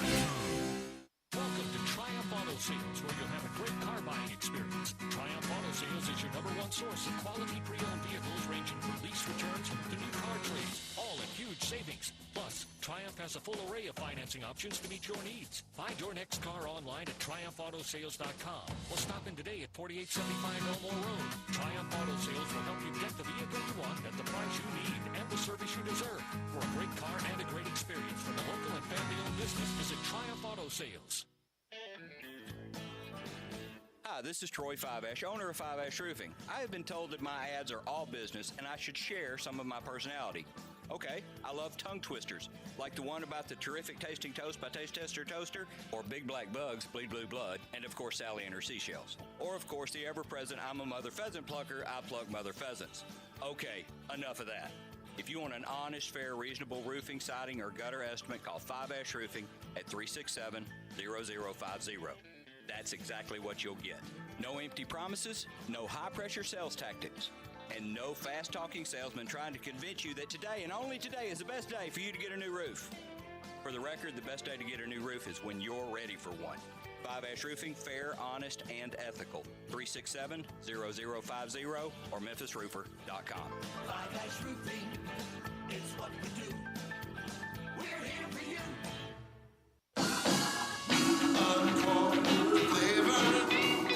Corky's Barbecue.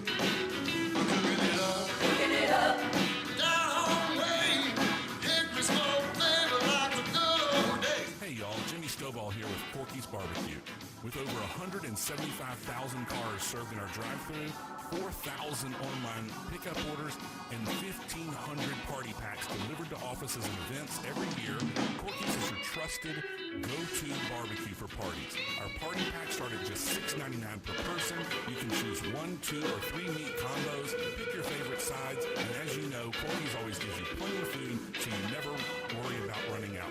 Whether it's pickup or delivery, we've got you covered. Corky's makes it easy to impress your guests. Visit Corky'sBBQ.com to order for your next gathering today.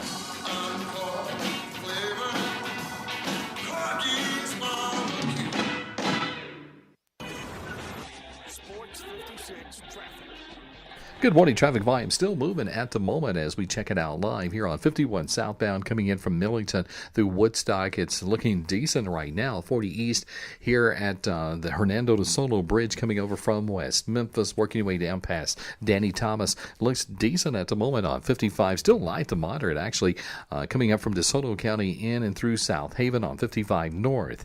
Weimer's Jewelry serving the Memphis area now for what? Over 40 years? No matter what the occasion is. Go by and see them. Shop local, save a lot of money at Weimer's Jewelry. I'm Commander Chuck with your on-time traffic.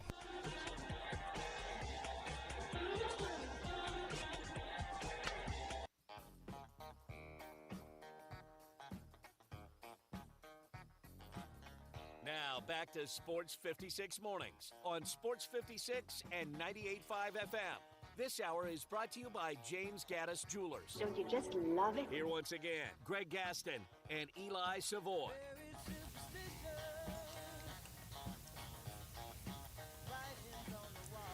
Welcome back, everyone. 8:30 the time, halfway home on this Friday edition of Sports 56 Mornings. If you missed our interview with Hunter Story, the director of the Bluff City Collective, Elijah will post that on our website under featured audio. Of course, you can hear our podcasts of all our shows. We break them down hourly, all the interviews, but we'll have this one separate. Again, featured audio with Hunter Story. If you missed that interview, some really interesting things that he had to say about what's going on with the collective at the University of Memphis. Coming up in hour 3, 10 in a row, the game show that has swept the nation. Then we'll be talking with Brandon Lang. But right now, our good friend Joe DeLeon, college football and NFL draft analyst, part of the Ruffino and Joe show, the First Team podcast, and also Bleacher Report, the former Rhode Island long snapper, joining us on Sports 56 Mornings. How did you not turn being a long snapper at Rhode Island, or any long snappers in the country, into an NFL job? It's a question I ask myself often, and I'll be honest, I did give it a go. I did sign with an agent, and it didn't really pan out very, very well. Got a couple of opportunities to snap in front of scouts, but that was about it. Now it's all it's good for is a couple of trick shots when I'm tailgating with buddies.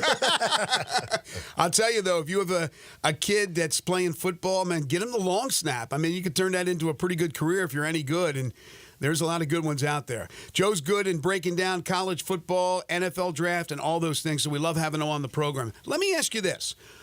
There's still a long way to go in the college football season with 3 weeks or whatever it is now of some very important games. Do you believe when it's all said and done, the first 12-team playoff will contain a 3-loss team? I think right now there's actually a decent likelihood of that coming to fruition, because a perfect example is two games we have this weekend in the SEC. Ole Miss versus Georgia and Alabama versus LSU.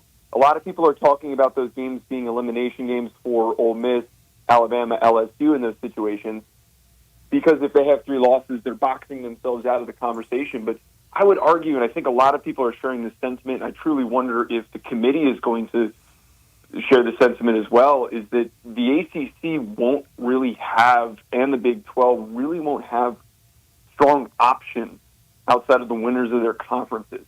I know that SMU has had a strong season. I know that Clemson has been good, but they've fallen off recently in the ACC. And outside of BYU for the Big 12, it doesn't really seem like there's competitive teams that would show up and put up fights against these 3-loss potential SEC teams, these 3-loss potential Big 10 teams. I don't think it's going to happen, but I think that likelihood is stronger than we ever anticipated because of the way that some of these top programs have slipped up. Tennessee's a good example. They lost to Kentucky, or they lost to Arkansas. Ole Miss lost to Kentucky. these random losses for some of these top teams that we were expecting to go 10-2 or 11-1 has really changed our perspective on the playoff field and how it'll look. It would appear as though, I mean, like for Ole Miss, it would seem like a loss this week would eliminate them because they just don't have the quality wins. Like them with 3 losses, they don't have anything to outweigh those on the positive side, really. Yeah, that is going to be, and that's the case for a lot of these programs and a lot of these teams that have these weaker slates and these weaker schedules. And Texas is another team that comes to mind in that conversation where they don't have a very strong remaining slate. Their only remaining tough game is against Texas A&M. And if they lose that Texas A&M game and maybe they drop in between there, they're another team that would get pushed out. What always gets brought up, and you listen to SEC folks and those that are very aggressive in pushing the SEC is tougher, they'll say that a 3-loss season, even with a weaker SEC slate, is tougher than a schedule in the ACC, a schedule in the Big 12, and maybe even a schedule in the Big 10. That's where I think the debate gets really confusing and interesting, because oftentimes even these programs like Ole Miss that have appearing to have not as many premier, rankable, big wins on that resume, their strength of schedule overall is going to be stronger than that of some of these teams in other conferences. Well, that's a great point. If BYU stays unbeaten, Iowa State remains 1 loss. They play in the Big 12 championship. And let's say Iowa State is beaten, BYU will get that spot as the Big 12 champion. But Iowa State has 2 losses, plays a competitive championship game, makes it to their conference championship, and they get bumped by a 3-loss SEC team that had no chance to get to their conference championship. I wonder how the committee will look at that, because a lot of these SEC schools, Big Ten schools, really all the conferences now, their schedules vary because there's so many teams in the conference. So they're not all playing the same teams. Do you think that makes the job of the committee, even though there's 12 teams as opposed to 4, tougher than when it was 4?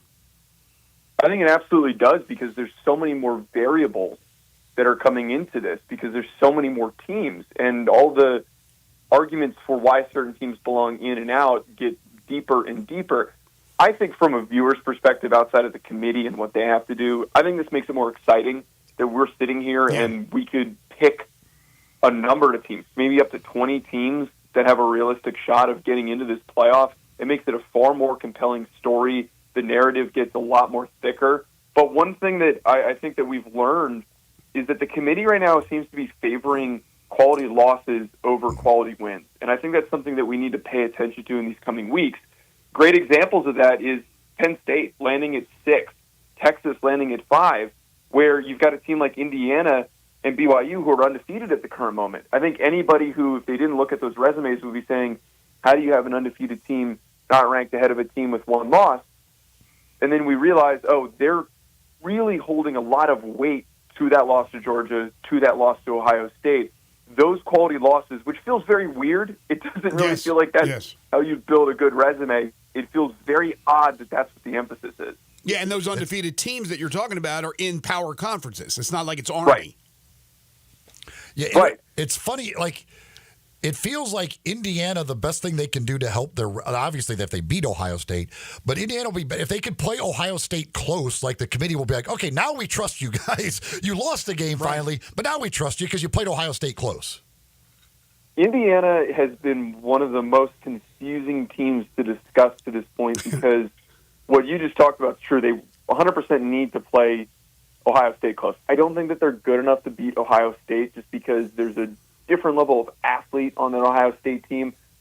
But you can pair side by side what Indiana has done to this point, game control, margin of victory, how badly they're dominating their opponents, and their strength of schedule, to what Michigan did last year.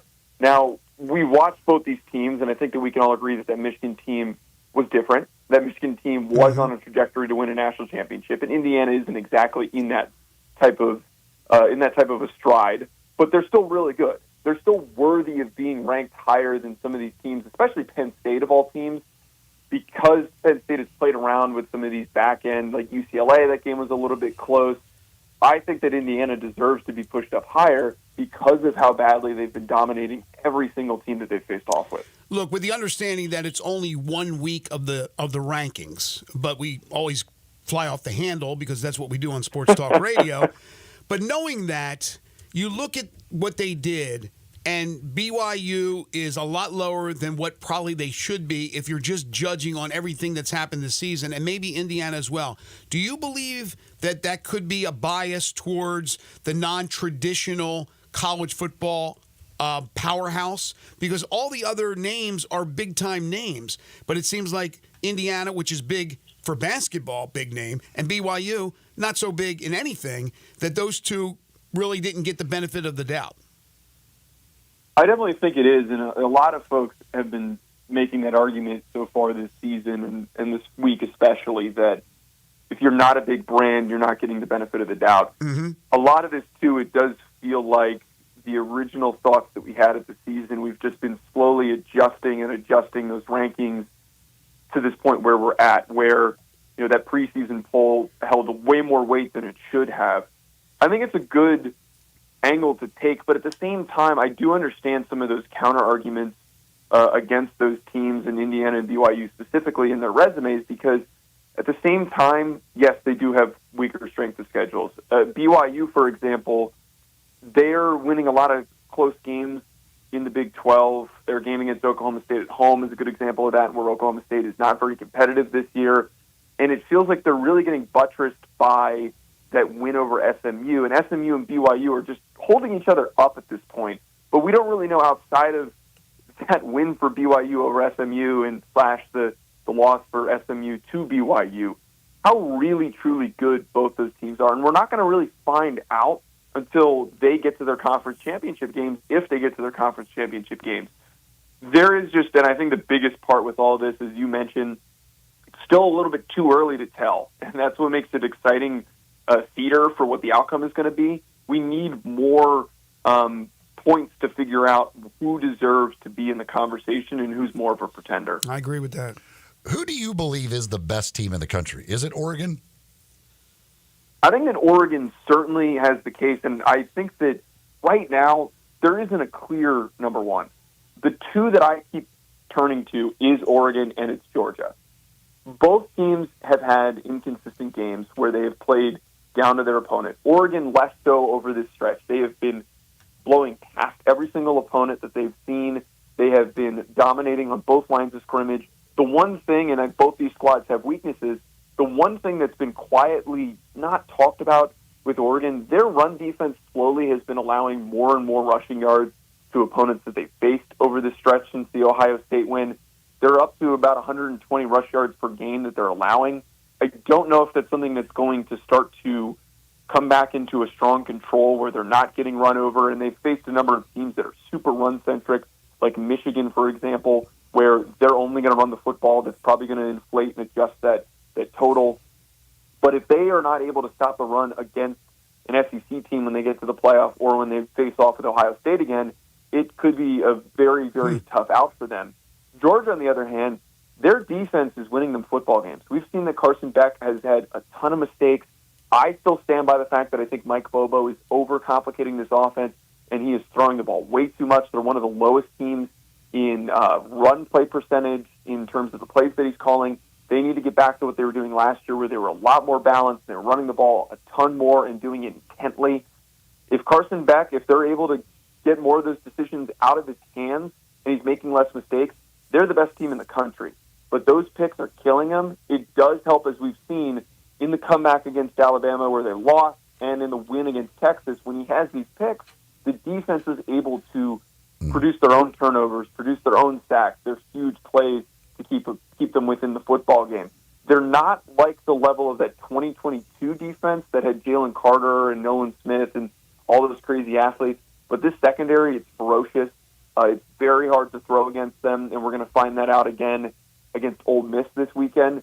They have the makings of being a national championship team. It all just comes down to the decision-making of Carson Beck. You on the topic of Beck, because you are a draft guy, how much has he, if at all, hurt his draft stock with his play this year with all these interceptions? So Carson Beck is a really interesting case study for the draft, and I think a lot of people coming into the year, outside of just the general national narrative and maybe the college football narrative, from the draft perspective, a lot of people were waiting to see him take a next step because he played really good football last year. He was super efficient. He was a really good decision maker, but he's never really been the guy. A couple of games he did last year that takes over a football game, that on 3rd and long makes the big play, that gets his team back into the game. He is reliant on the success of the players around him. He was reliant on Brock Bowers and Ladd McConkey, and there's plenty of guys that have gone to the NFL and have gotten drafted that play that style of football. Bo Nix is a perfect example of that, who he had a lot of really good playmakers around him at Oregon that helped him elevate his play and play at a very efficient degree. But as we're seeing this year, and we were all waiting for that next step to happen, it didn't, and he took a step backward. So I think he's honestly played himself out of the first round. I don't think he was as firmly in the first round as everybody truly thought. But from partially what I've heard, and also from watching him play and him evaluate, I think he's more likely a second-round pick. I don't think he's fallen much further than that because the NFL is going to value all the other intangibles, which is people describe him as a good leader. He's a very high-character kid. He's played a ton of football games. He's a winner. All the stupid cliches that we hear with quarterbacks that are going to be good enough to get him drafted in the second round. But the picks certainly, I think, are weighing on the minds because if he's going to do that against Florida, what is he going to do in a game against the New Orleans Saints or the Kansas City Chiefs? All right, quick pick. So with all that said, you still like Georgia over Ole Miss, I'm assuming? Yes, that's one of my picks this week and one of my betting picks that I gave out on VSiN, that I think that I really think that Georgia is going to win this football game, and it comes down to the fact that I trust the coaching staff of Georgia more than I trust the coaching staff of Ole Miss. These are very evenly matched teams. I know it's on the road, but Lane Kiffin tends to falter in these big game situations. We saw last week what happened for James Franklin when he had an at-home matchup against Ryan Day in Ohio State. So I'm definitely taking Georgia. We'll have that game for you at 12:30 with the pregame, starting right here on Sports 56 98.5 FM. He's Joe DeLeon, college football and NFL draft analyst. You can check out his show, The Ruffino and Joe Show, the First Team podcast, also with Bleacher Report. You can follow him on Twitter at Joe DeLeon. That's JoeDeleone. Joe, always a pleasure. Thank you so much for joining us. Thanks, guys. Have a good one. You too. I'm very intrigued by the Georgia Ole Miss matchup, and if it's raining, that could add a little more to the whole thing because I don't know that either team is going to have any success running the football in that game. So then if it comes down to the passing game with a wet football and everything else, it could be an interesting day tomorrow down in Oxford. Folks, when you're looking for guns, hunting season is here. And if you're looking for a gun for hunting or a gun for anything, self-protection, whatever it is, one place to go for all your firearms, that is Classic Arms. ClassicArmsofMemphis.com is the website. You can shop 24/7 there. Or you could go see them at Classic Arms at 1740 Germantown Parkway. It's right behind Corky's Barbecue in Cordova. Over 700 firearms in stock, all different types. New, used. They not only sell, but they will also buy. They will also trade. So they've got it all. They've got all the top brand names that you can imagine. They're the only gun importer here in the Mid-South. They guarantee the lowest price in town. They also do free gun inspections and free gun appraisals, free bore sighting as well. You can do it all and get it all done at Classic Arms. Plus, of course, ammunition, gun safes, gun cases, anything else that you need, they've got that for you as well at Classic Arms. Again, Classic Arms, 1740 Germantown Parkway, or online at ClassicArmsOfMemphis.com. You're tuned in to Sports 56 Mornings with Greg and Eli on Real Sports Talk, Sports 56 and 98.5 FM. Broadcasting from the Family Leisure Studio, we are Sports 56 and 98.5 FM. The 2025 Range Rover Sport sits right at the heart of the Land Rover lineup, offering a perfect mix of style, performance, and versatility. Smaller and more agile than a full-size Range Rover, it's a great option for everyone who wants luxury and practicality. Every model comes with 8-speed automatic transmission and all-wheel drive standard. Whether you navigate city streets or tackle rough terrain, Range Rover Sport has you covered. Every drive is powerful and breathtaking. The 2025 Range Rover Sport is the epitome of sporty luxury. Test drive one at Jaguar Land Rover Bluff City. For life's spectacular moments, only a real diamond will do. At At Sissy's Log Cabin, you'll discover a brilliant selection of natural diamonds, along with our promise of unmatched quality and service. The only real diamond is a natural diamond from Sissy's. Find yours when you stop by any of our 6 locations or shop online at sissyslogcabin.com. Discover the natural diamond of your dreams only at Sissy's Log Cabin, because life's too short for ordinary jewelry. Mayweather Boxing and Fitness offers a high-energy, full-body workout that utilizes the same equipment and technology employed by Floyd Mayweather to achieve his impressive 50-0 record. The workout features 4 types of heavy bags, treadmills, rowers, battle ropes, weights, and much more. Visit Mayweather Boxing and Fitness, located at 2257 North Germantown Parkway in Cordova. Train like a champ. Mayweather Boxing and Fitness, 901-673-1267. What a great time of year. Football, basketball, baseball, golf, and home sales. Home sales? This is Sheldon Rosengarten with Mark's Penn Store Realtors. And why did I throw in home sales at this time of year? Because I have sold homes on the day before Thanksgiving, Christmas Eve, and New Year's Day.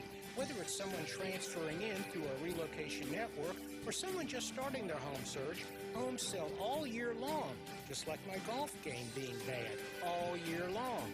I may be called Mr. 3-Putt, but at least I'm consistent. If you or someone you know is thinking of selling, make sure and talk to 2 to 3 real estate brokers, but make sure I'm one of them. Find out how my highly successful strategic marketing program can get the winning score you need. Call me and find out why people often say when you want the job done, oh, Shell done. 483-0546 or memphisrelocate.com. Go for that goal and call me. Shell Dunn at 483-0546 or memphisrelocate.com. You know the great thing about having an event catered by Central Barbecue? What was that? They turn any event into a cookout. You stole that directly from their website. Well, I didn't expect you to have looked at their website. I've got events coming up. It's the holiday season, and there's no better way to make things easier than to have Central Barbecue cater it. They have everything. Box lunches, meat platters, nacho bar kits. And half and full sheet pans of their traditional barbecue sides. I'm looking at the website right now. You're quoting it verbatim. Not exactly verbatim. Word for word. This is a new level of lazy even by your standards. That doesn't make it any less true. You can't beat Central Barbecue Catering. It's just plagiarism.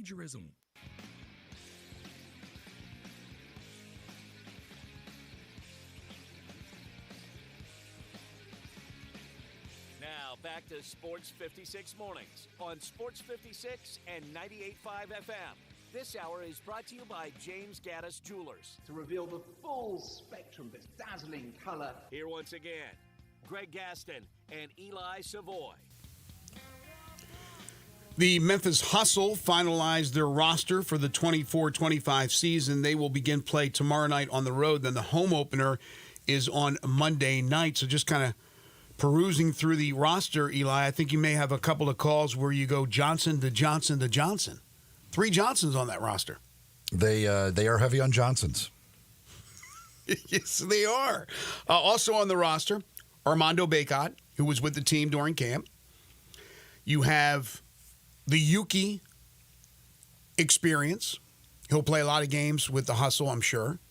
Colin Castleton, who signed a 2-way, who was with the Lakers last year out of the University of Florida. Of course, Cam Spencer, when he's healthy, you'll see a lot of him in South Haven. Robert Woodard II, who played at Mississippi State. Just some of the names on the roster. Looks like a pretty nice roster. Yeah, it's basically a brand new roster. There's only 2 guys that are back from last year.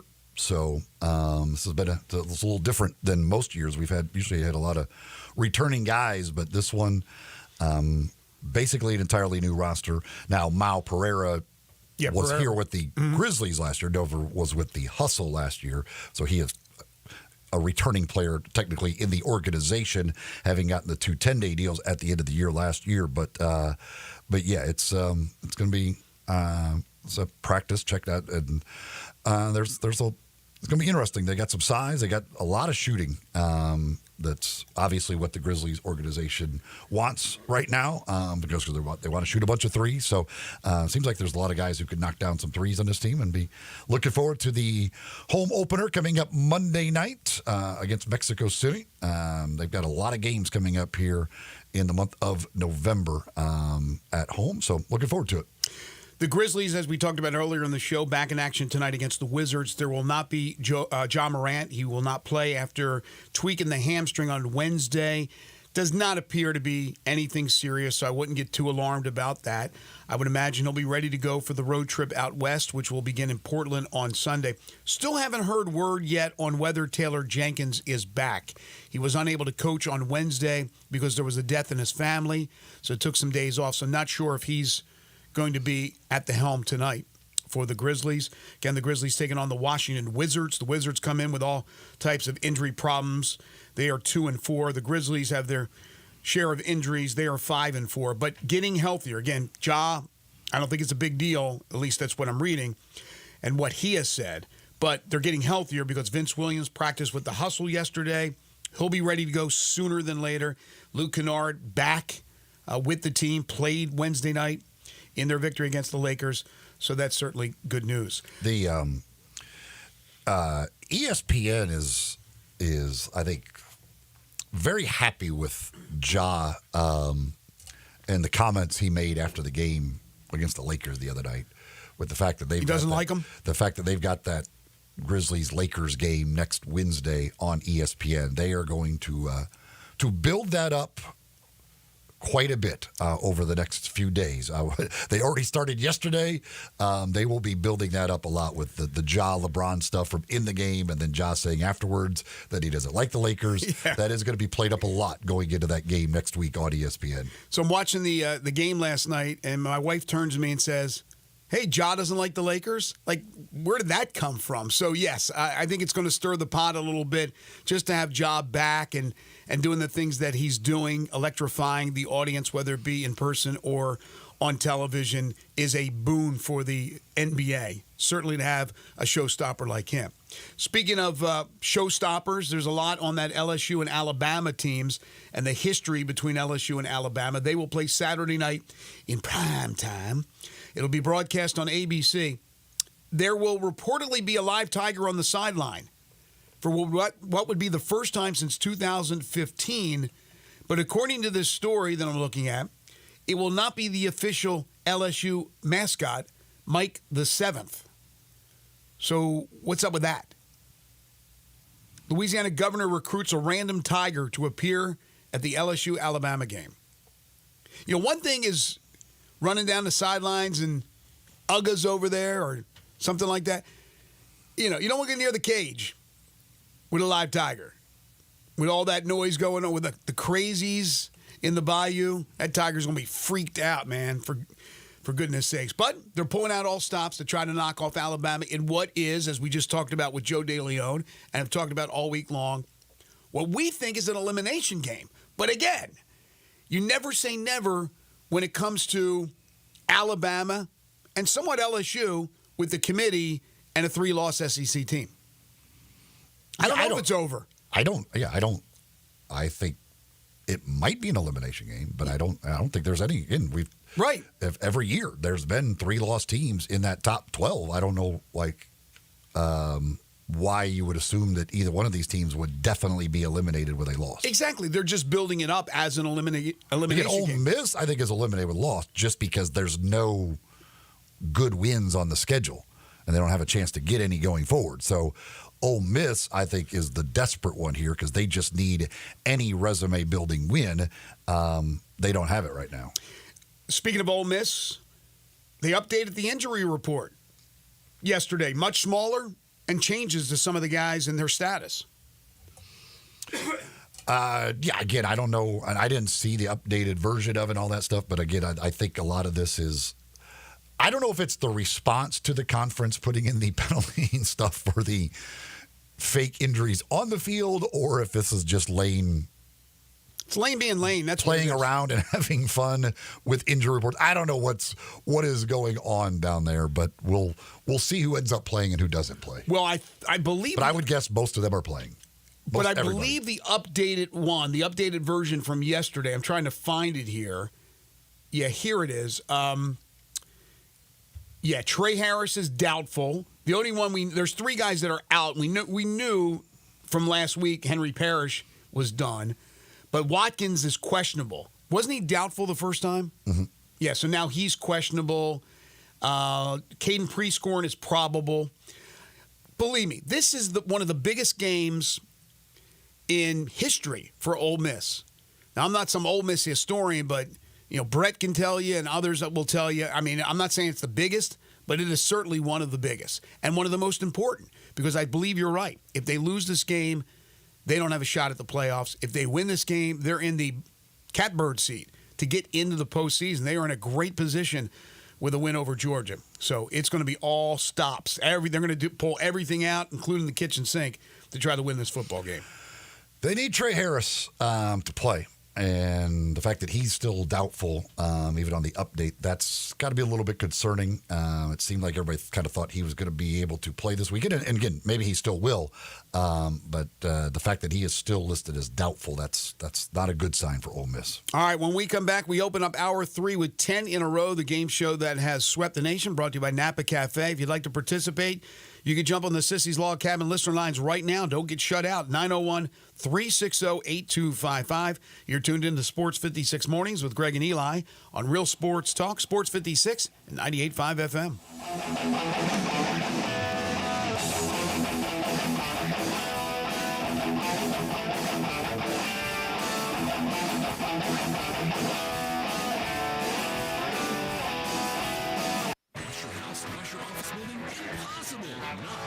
Wilson's Pro Wash, your house, fence, driveway, warehouse, store, hotel, even cars and trucks can all be squeaky clean and beautiful after pressure washing by Wilson's Pro Wash. Wilson's specializes in cleaning all hard surfaces, concrete, stone, brick, and mortar, even wood and vinyl siding.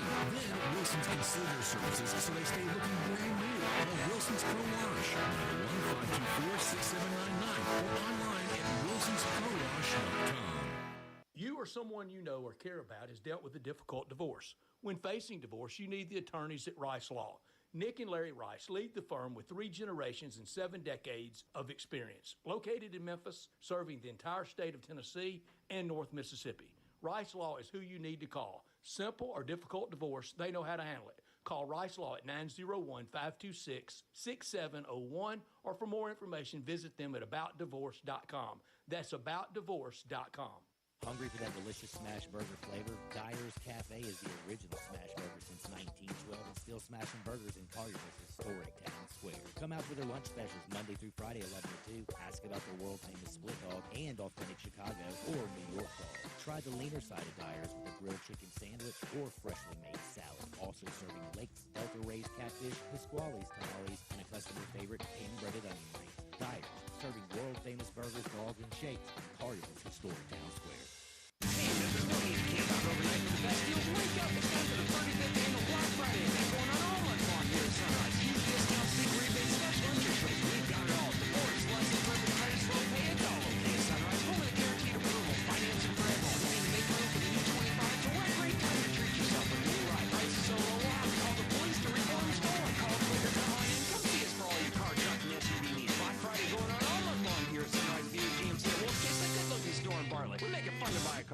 Locally owned and operated for over 40 years, Automatic Gates Construction tailors custom gate solutions for all your residential, commercial, and industrial needs, including repairs, maintenance, and installation.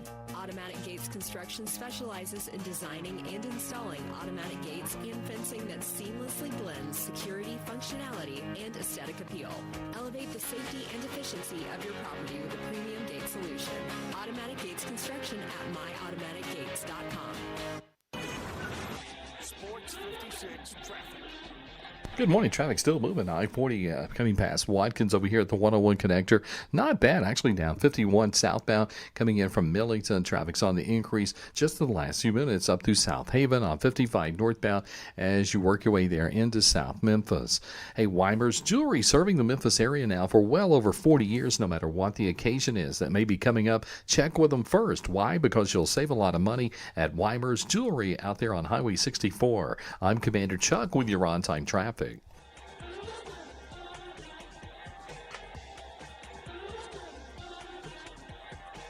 Broadcasting from the Family Leisure Studios, we are Sports 56, WHBQ Memphis, and W253DF Memphis. Now back to Sports 56 mornings on Sports 56 and 98.5 FM. This hour brought to you by Jenkins Floors and More. Here once again are Greg Gaston and Eli Savoy.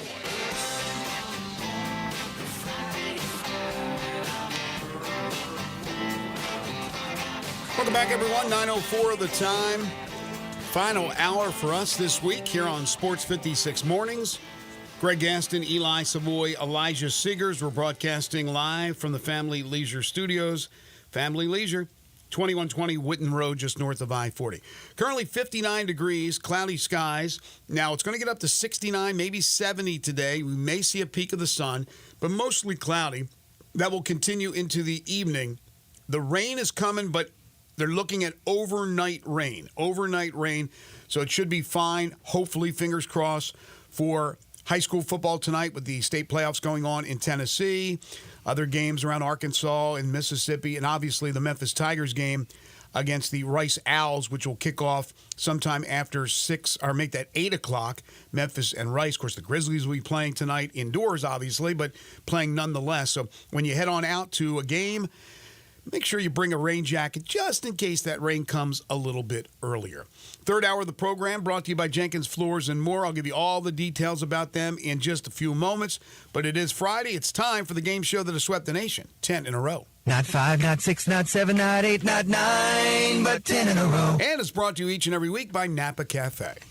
That's right. 5101 Sanderlin is where you'll find Napa Cafe, and that's where you're going to find delicious food that you're going to absolutely enjoy, whether it be maybe one of their appetizers or one of the, and just have a appetizer, maybe a drink for happy hour at the bar, or you're going there to enjoy a beautiful dinner with one of their fantastic entrees, which you can find all the entire menu at NapaCafe.com. You can also make reservations on the website.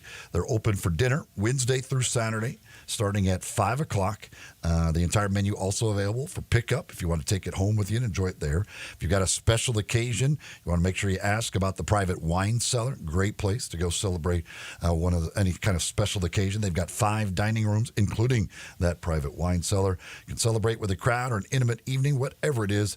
You're going to enjoy great atmosphere, delicious food at Napa Cafe. Again, 5101 Sanderlin, that's the address there in East Memphis, and open for dinner Wednesday through Saturday, beginning at 5 o'clock. Check them out, check out the menu, and make those reservations at NapaCafe.com. The winner of 10 in a row will get a $50 gift certificate to Napa Cafe, also a $50 gift certificate to Buster's Butcher, and a couple of Malco movie passes. Okay, pretty simple question for today. Top 10 active NBA rebounding leaders. Top 10 active NBA rebounding leaders. Maybe surprised with one or two, but again, you're looking at longevity. You're looking at being current, playing right now on an NBA roster. 360-8255. That's 901-360-8255. If you'd like to participate, hit us up on the Sissy's Log Cabin listener lines. Top 10 active NBA rebounding leaders. 360-8255. Again, $50 to Napa Cafe, $50 to Buster's Butcher, and a couple of Malco movie passes, all going to the winner of 10 in a row. 360-8255. That's the Sissy's Log Cabin listener line to play the game. And Robert is going to lead us off. Hello, Robert. Hey, Robert. How you doing today? Doing fantastic. All right, again, top 10 active NBA rebounding leaders. Clint Capella. No. Tobias Harris. No. Brooke Lopez. Yes. 360-8255 is the number. Got a couple of open lines. Don't get shut out. Jump on them right now. Steven is next. Hey, Steven. Steven? Hey, guys. What's up? Right. Not much. Again, top 10 active NBA rebounding leaders. LeBron James. No. 360-8255. Again, longevity is important, especially when you're a guy like LeBron James, who's got to be up there in every category. Wide open right now. Open lines, 360-8255, top 10 active NBA rebounding leaders. Once again, the prize package. $50 to Napa Cafe, $50 to Buster's Butcher, and also a couple of Malco movie passes. I'm going to guess that LeBron James, there's probably not a statistical category that you could find just about that LeBron is not in the top 10 active. I would probably agree on that. I'm not sure. I don't know 100%, but he's in a lot. I know that much. I know in the big ones he's in. Points, rebounds, and assists he's in. You think he's in top 10 current technical foul leaders? We know it's got to be Draymond Green's got to be number one on that list. He may not be on that list, but he probably deserves to be on that list. The good statistical categories, I'm going to guess he's probably top 10 in just about every one of them. All right. Mario's next. Hey, Mario. Hey, Mario. Hey, what's going on, guys? Not a whole lot. Top 10 active NBA rebounding leaders. Clint Capella. No. Tobias Harris. No. Brooke Lopez. Brooke Lopez, no. Al Horford. Yes. Karl Anthony Towns. No. Julius Randle. No. Rudy Gobert. Yes. Draymond Green.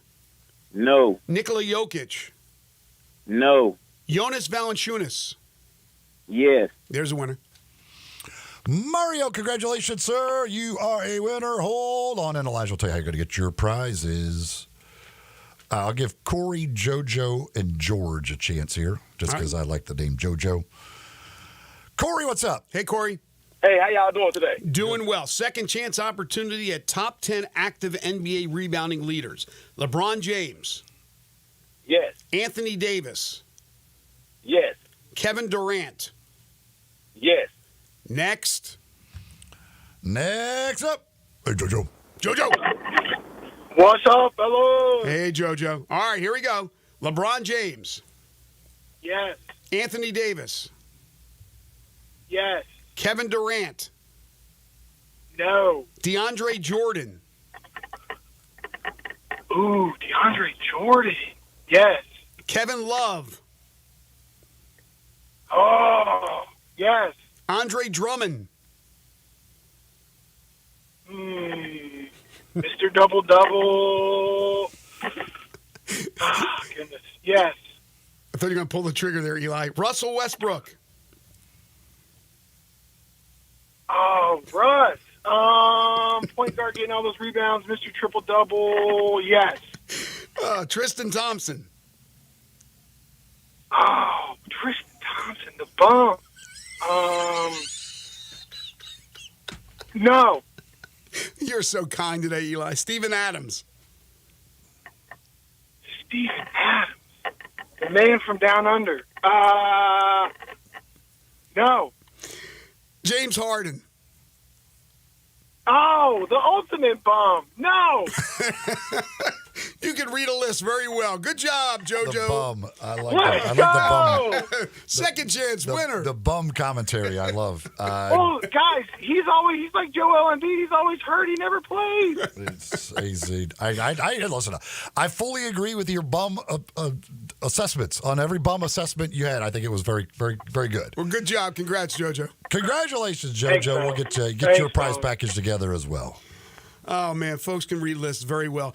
I often try to make it harder for you to read a list. This one was pretty simple. I didn't want to have to say that at the beginning. Just look it up. It's real easy. But that was hilarious, man. You are very kind today, my friend, because normally you would pull the trigger on that real quick. I told you, I like the name JoJo. I know. So as long as people have the name JoJo, although JoJo can't play again for another month, so we'll have fake JoJos calling in because JoJo is the first and only JoJo we've ever had in 20 years. To be honest with you, we've had Joes, we've had Josephs, Josiahs, no JoJos. Let's see here. So LeBron, I'm trying to do these here.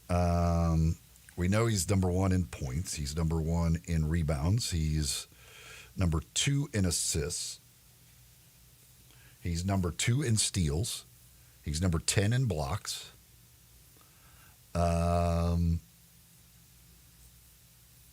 So, I mean, generally, whatever category you want to do, LeBron James is going to be in the top 10. He's number one in free throw attempts. I'm trying to think of, I guess, 3-point field goals. Where would we be at 3-point field goals? Yep, he's number 5 in 3-point field goals. Yeah, you're not going to find more than likely an offensive category he's not in the top 10.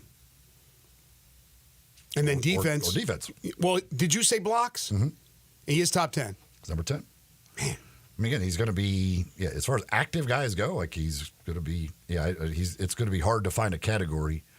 I mean, the percentage ones maybe, but anything that you're just talking pure numbers, it's going to be hard to find anything where he's not top 10 among active players. I wonder what Harden is. I didn't look after. I just know he was a no. I wasn't comprehending how close he was, but he would get triple-doubles. Westbrook was Mr. Triple-Double. So Westbrook, you figured his longevity, good chance to be on the list. He was. Harden was not. Harden would probably be on the assist list, I would think. And I got to believe that Mr. Triple-Double, Nikola Jokic, is closing in on that list. Rebounds, probably assists as well, but still maybe a year or two away. Again, I forget where he was on that list. He was up there. Jokic is 13th on active guys. Yeah, so I knew he was close, but that's a guy who's going to be on all the lists too before it's all said and done. Brandon Lang will join us in about 10 minutes or so, break down some of the big college football, NFL games this weekend. So some of the action this weekend that we have not talked about. There's not a lot of games out there of the top 25 teams outside of those games we've talked about in the SEC that I see teams on upset alert. Oregon plays my school, my alma mater, Maryland. They are 24.5-point favorites. I never play games involving Maryland. I never play games involving Memphis. But Maryland, if they stay within that point spread, I will be shocked. I think this is money. Oregon will win this game, I think, by 32 to 38 points is my guess. So I don't think they'll have a problem. Ohio State, who plays Indiana next week, correct? Next week, Indiana and Ohio State? Yes. They got Purdue. Ohio State's 7-1, Purdue's 1-7. Ohio State's a 38-point favorite. Miami plays on the road at Georgia Tech. Georgia Tech, they started the year. Didn't they? They lost to Florida State, right? No, they beat Florida State. Oh, they beat Florida State in Ireland. That's right, the first game. And so you thought maybe it's special, and then you realize Florida State's bad. So Georgia Tech's okay. They're an 11-point underdog at home. Miami has played some close games, and then they figure it out. But who's stopping Cam Ward? So I don't see that one. Texas is a 22.5-point favorite over Florida. Billy Napier gets the vote of confidence, sometimes the dreaded vote of confidence. They're not going to win that game. I don't think Texas is on upset alert, but they could stay within the spread. Michigan, Indiana. Again, Michigan, the defending national champions. You talk about losing a lot from that national championship team. They're 14.5-point underdogs at Indiana. Have they ever been that much of an underdog? Have they ever been an underdog to Indiana? Just thinking out loud. So Indiana, upset alert? I don't think so. Not the way they're playing. Cignetti, I would think the clubhouse leader right now for National Coach of the Year. Iowa State, which now has a loss, plays at Kansas, where they're a 3-point road favorite. Kansas is just not that good, so I don't see an upset there. Army plays at North Texas. They're number 25 in the college football playoff rankings. And the only way Army can make it as the Group of 5 representative is Boise State's got to falter somewhere, and Army's got to keep winning. But we know that Army's got Notre Dame, and more than likely that will be their first loss, even though it's a non-conference game. As far as the conference is concerned, North Texas is probably the biggest challenge they have left on the road against a team that can score. Could possibly see an upset there. Army's a 4-point road favorite. They win that one. Army's cruising into the American Conference Championship game. And Bryson Daly, I believe they're saying is questionable. Okay. For that game for Army. Again, So there could hasn't be a loss there. They have not, to my knowledge, ever disclosed exactly what the injury is for Bryson Daly, or why he missed last week's game. But Let's see. Jeff Munkin said his status is somewhere between questionable and probable. So roll the dice. He's questionable, apparently, or quabbable. He's quabbable. He's quabbable for this game. But aren't apparently we all? Is the way they're looking at this? I don't know. Certainly, if he does not play, that is a much different Army team than what they are when he does play.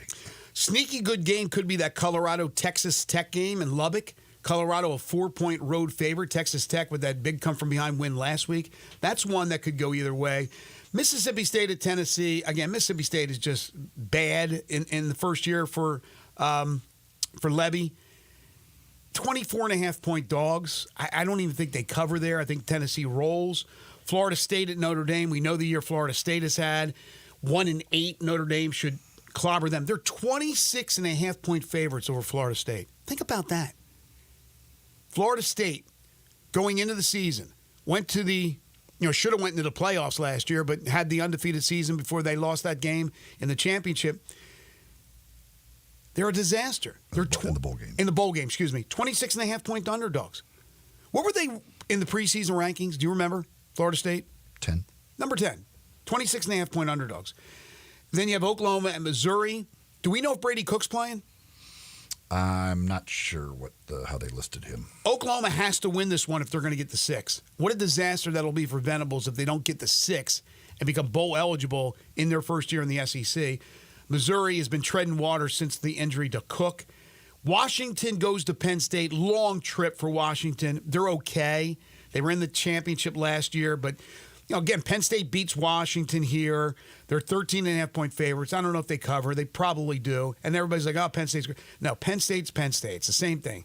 They win the games, then they lose to Ohio State or Michigan in normal years. Boise State plays Nevada. I don't think that'll be a problem for Boise. Probably Ashton Genty with another huge game. They're 24-point favorites.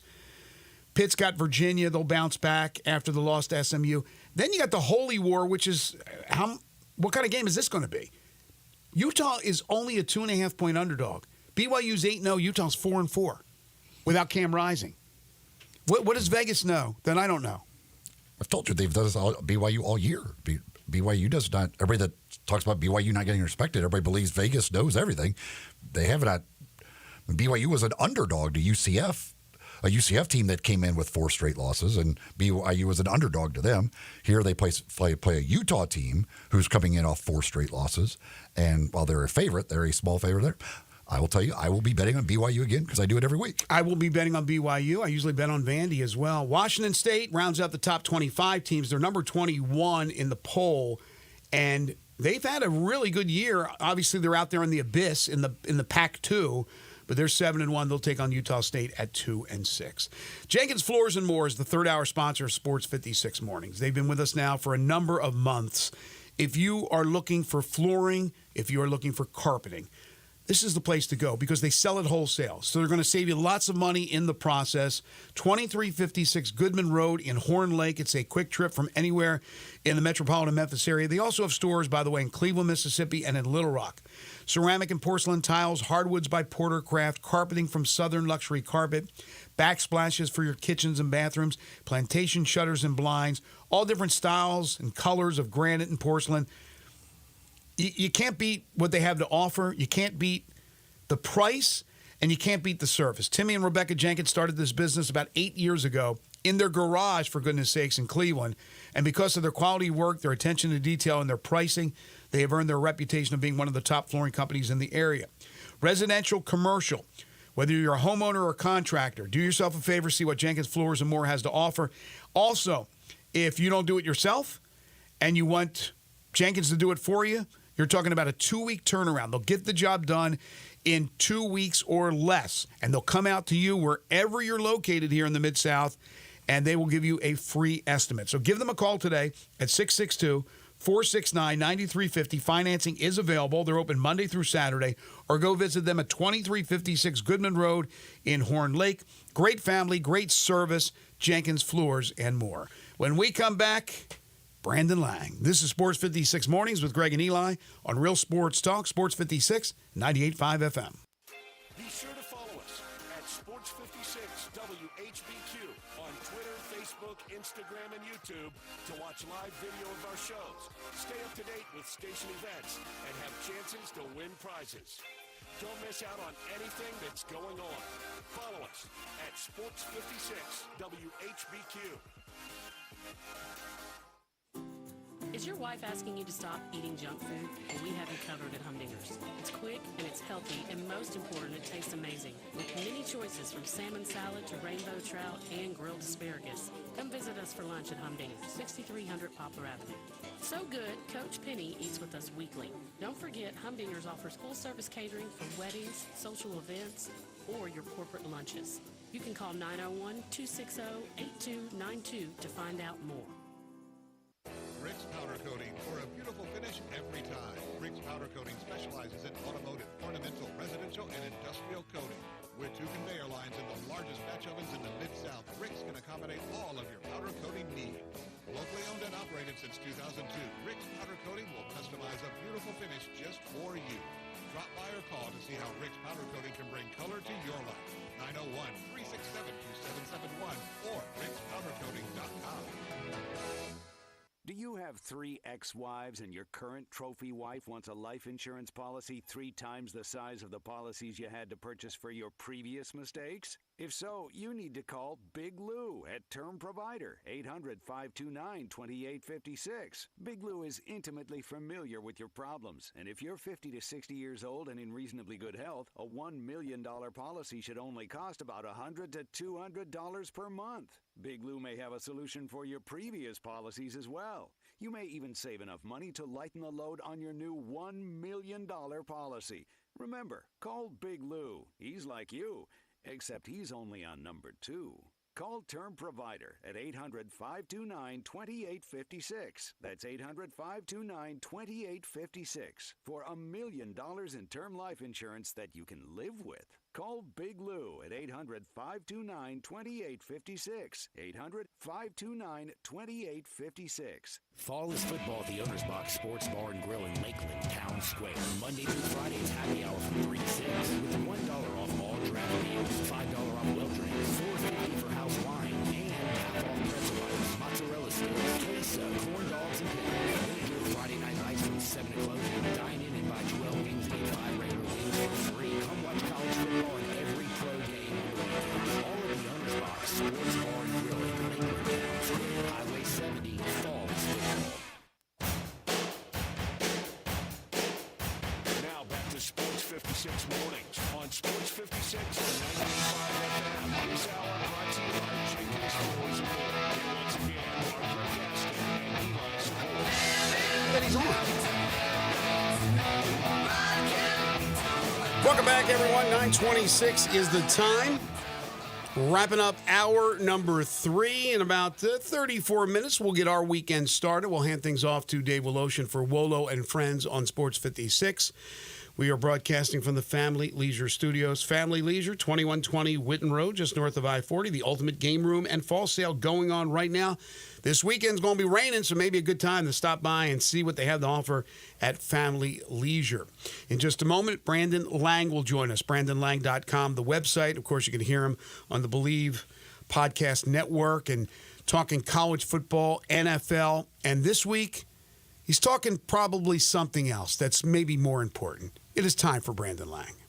It's time to handicap this week's action. Joining Greg and Eli is sports handicapper Brandon Lang, subject of the movie 2 for the Money. I mean, I was absolutely nauseous and ready to literally crawl to the TV, track him down with a yellow wiffle ball bat, and just putting the beat on. Get Brandon's plays at BrandonLang.com. Jack Nicholson, a secret kid. You want me on that wall. You need me on that wall. It was like with oath and honor. Who's going to do that? You can have a Catholic. Who's going to want to Also listen to Brandon's betting analysis on the Believe Podcast Network. He's not going to last very long in the NFL. I don't care what people say. He will be out of the league within 3 years. I guarantee it. You heard it here first. He will be gone. I don't know what his dad does for a living, but whatever his dad does, he will go into family business. Now, here's Brandon with Greg and Eli. He is the great Brandon Lang, who is getting married tomorrow. How are you, Brandon? Well, I'll tell you what, Fontainebleau is an incredible property. They did an unbelievable job, and it was nice to Blue yesterday. Able to watch East Carolina absolutely name it Atlantic, which was college football winner 6 in a row at Brandling.com. I think I'm now 29 college. You're breaking up. You're breaking up, Brandon. Hopefully, the marriage is solid, but you're breaking up on the air. Guys, I got 3 bars in my hotel here in Vegas. How can I be breaking up? Now you're good. Stay right there. Do not move. Don't go back into the bathroom All right. while you're talking. I will not move. But I heard 6 in a row at BrandonLang.com. You got the East Carolina win last night. But before we talk gambling, come on, man. You're getting married, my friend. Yeah, I got teed up at Cascada this morning, and then the Eagles at the Sphere tonight, and then watch games in the Sportsbook tomorrow, and then everybody today is going to be instructed to bet. I can't, so the last 2 games on the board are Utah State, Washington State. That point spread's like 20, and then you got Utah and BYU. And I'm going to have everybody bet Utah plus 4.5 at home. I just can't lay chalk on the road in a rivalry border war, and I just both teams coming in rested. BYU went to UCF, won big, but that home game against Oklahoma State was the game they should have lost, and I just think that Cam Rising, a little more time back, I just think they're going to hang around in this game. So everybody's going to bet the game, whatever, 100, 200, whatever everybody wants to bet, whole wedding party, everybody has a tier. And we're going back to Sportsbook after the wedding, setting the big couches, and everybody's going to sweat the game so they realize what Ellen goes through every day with my games. We think it's just going to be brilliant food, beer, and then liquor, and hang out, and then we'll go to the club and dance a little bit. So that's it.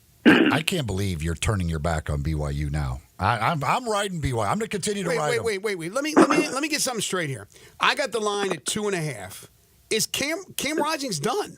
Yeah, he's out. Cam Rising's done. There's no Cam Rising. The line's 2.5. You better not steer your people down the wrong lane here. Wow. See, all right, so you got the Utah money coming in. So, wow. Listen, I had Arizona State plus the points over Utah. So I'm not opposed, but now that line's under 3, I may have to jump on my BYU Cougars. Make everybody happy. Second straight game, they've played a team on a 4-game losing streak, because UCF was on a 4-game losing streak. Utah's on a 4-game losing streak. They were underdog to UCF, which I still never understood. I don't think people understand how good BYU is. I am worried that this is the big rivalry game. That one here does scare me a lot because it's the big rivalry game. Yeah, it's just listen. I was on BYU before anybody. Part of that 20-9 record in college, 20-7 record in college football is the fact that 15 of those 20 have been underdogs. I had BYU at SMU plus 11.5 and watched them win the game outright. I had them at home when they destroyed K-State, getting 7.5. I've been on them. Nobody was on them more early. You were the one that got me started on them, and every week I just bet them blindly right now. I don't care who they're playing or what the line is. I'm just betting BYU. Yeah, that line's now down to 2.5. I'm probably going to put everybody on that game. So. You were on with me solo Friday because Eli was off, and I'm telling you, we won a lot of games because I did okay, and I remember some of the picks that we made. So hopefully you had a big weekend last weekend. You talked about the winner last night. I keyed South Carolina at BrandonLang.com. Right. And what an incredible second half they had. Oh. And then, we hit the over paddle game, and we hit the over, right? We hit the over in Tampa and Chiefs. And then I gave a paddle game in college, which I believe won as well.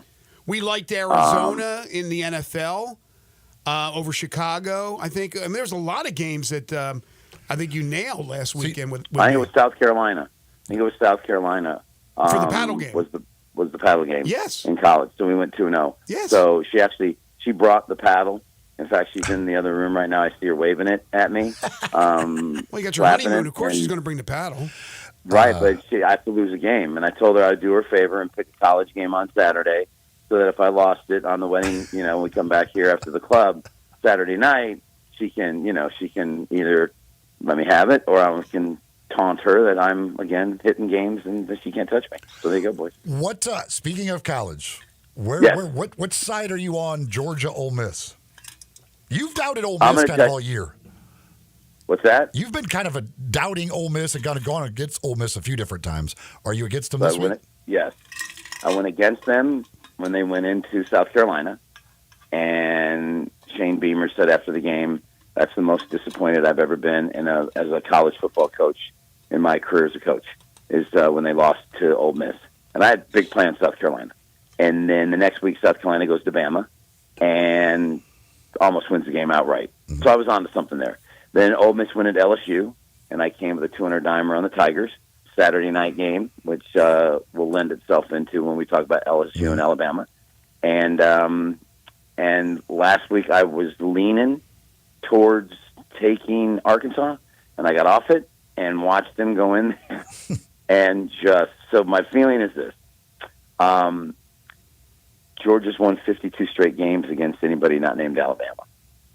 Eventually, that's got to stop. I saw some things from Carson Beck last week that I didn't like. They struggled with Florida. And I'm not so sure, guys, that if that quarterback, Lagaway, does not get injured, that Georgia wins that game. Eventually, it's got to come to an end. If not now, when? I'm going to take Ole Miss plus the 3. They got Snead coming back. That other kid was a stud last week. 7 catches, 158 yards, 200-something yards, 3 touchdowns. And now Snead's coming back. Mobile quarterback, good quarterback. I just think it's their time. Outside of the Ole Miss game where you're picking the upset, and we'll talk LSU and Alabama in just a second, do you see any other possible upset among top 25 teams? Because I don't see a lot there. No, I don't. I know Army's in the top 25 and North Texas can score. We talked about North that Texas one. North Texas coming off a bye week.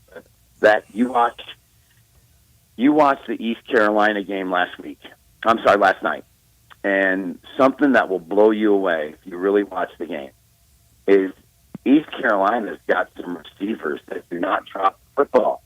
They got that quarterback and those receivers for East Carolina.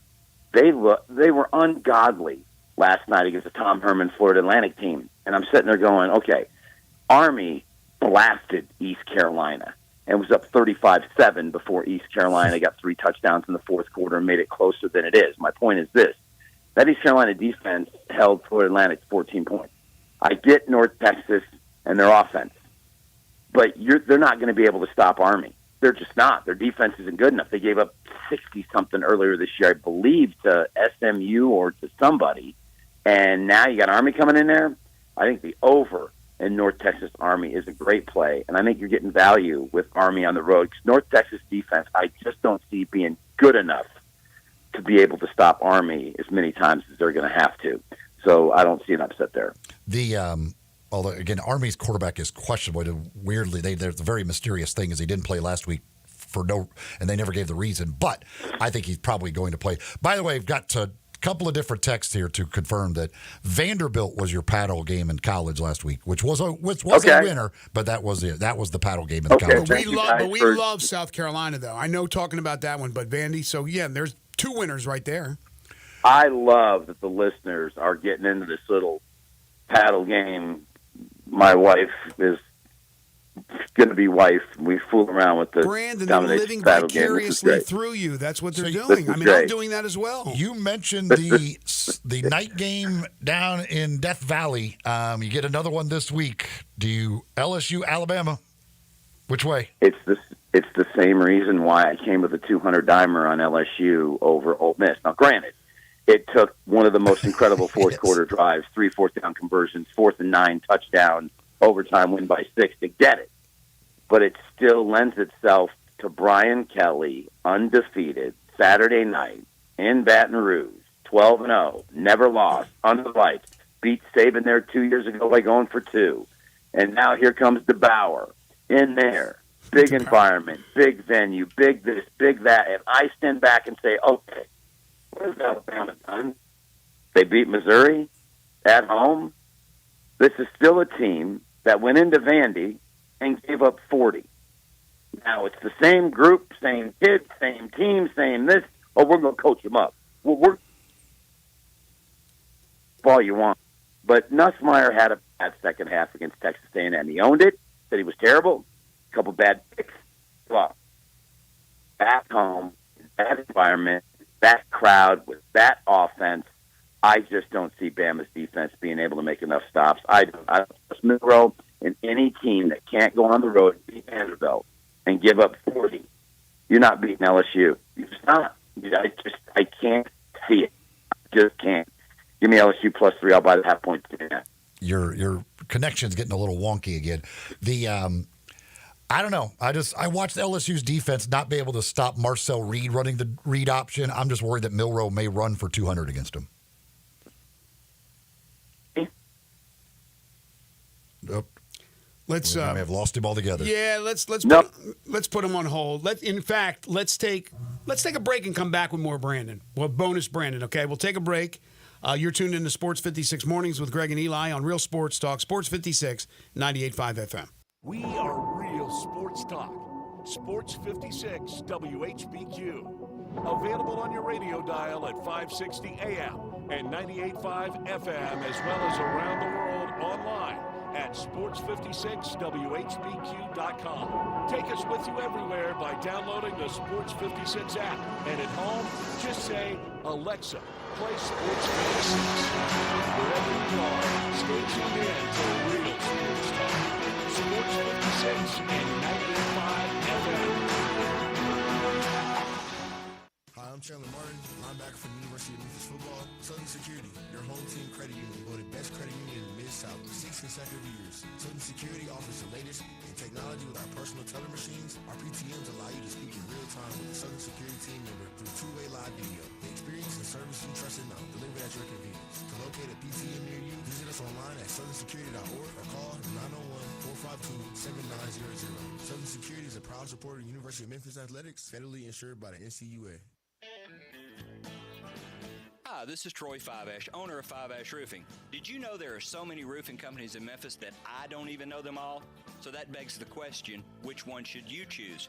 So I thought I'd give you a little background about me. My grandfather was a World War II Marine. My father worked for the University of Memphis for nearly 30 years. My mother, a pianist at Raleigh Baptist Church. Seems like forever. I went to Brownsville Road, Craigmont, and Bartlett High School, class of 81. We support the local school systems, youth athletics, and believe in what St. Jude and Le Bonheur stand for. I'm a Tiger and Grizz fan. The point? Memphis is my home. Fiveash Roofing will be around if you ever have a problem with the service we provide. Fiveash Roofing, fair, honest, and ethical, with deep local ties in our community. 367-0050 or memphisroofer.com. Fiveash Roofing is what we do. We're here for you. They're taking care of beerness in Memphis right on the river with Grind City Brewing and all of their great products. Look, this was a dream come true for a father and son duo. And if you have not been to that brewery right on the river, just to the north of downtown, you're really missing something special. And now you can't miss their product. Wherever you go, you see a brand new label. It's clean, it's beautiful, it's distinctive. You'll know Grind City Brewing, and of course you know their products like Poppy's Pills, that great Pilsner, or Tiger Tail, that very creative craft malt liquor. There's the new Thaddeus Amber Lager. That is absolutely a great light beer. There's the India Pale called God Hopper. It's outstanding. And then there's the Belga, the Belgian-style wheat ale. They keep bringing hits at Grind City Brewing. Catch your Grizzlies tonight at 7 p.m. when John, Jaron, Dez, and the rest of your Grizz host the Washington Wizards on Military Appreciation Night presented by Ashley. Arrive early as the first 5,000 fans receive a Grizzlies dog tag. Secure your tickets today at Grizzlies.com.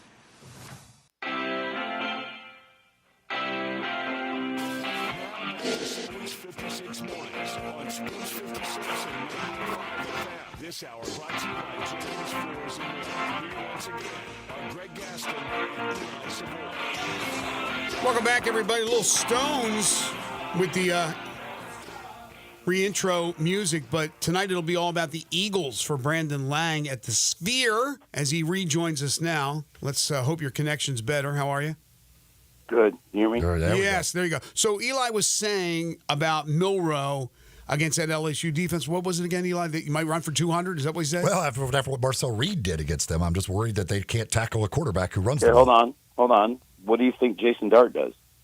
Jackson Dart. Jason Dart leads the nation in passing, though.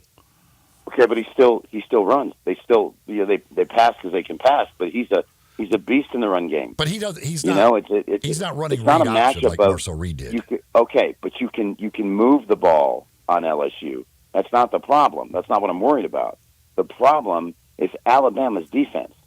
Their secondary is atrocious. That's so true. That I do believe. Some situations you just have to trust. There's some venues and some environments that are just too hard to win at.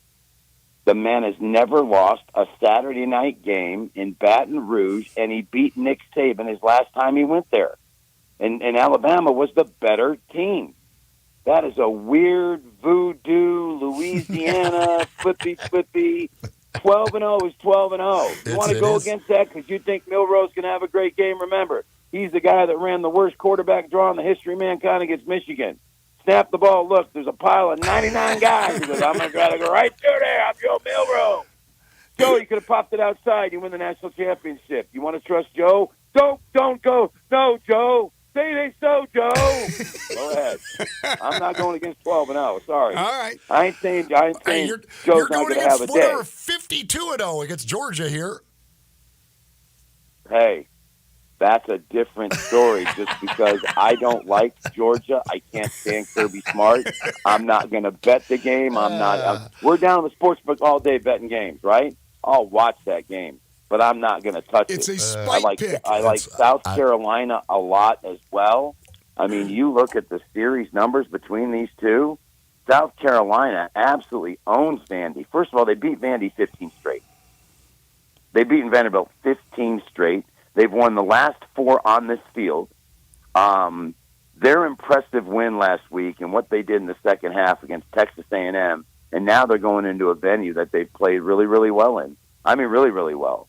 And last but not least, I'm impressed with South Carolina when they went into Kentucky, and they absolutely owned Kentucky. 8-1 against Fresno last night means 4-0 against spread last 4 on this field.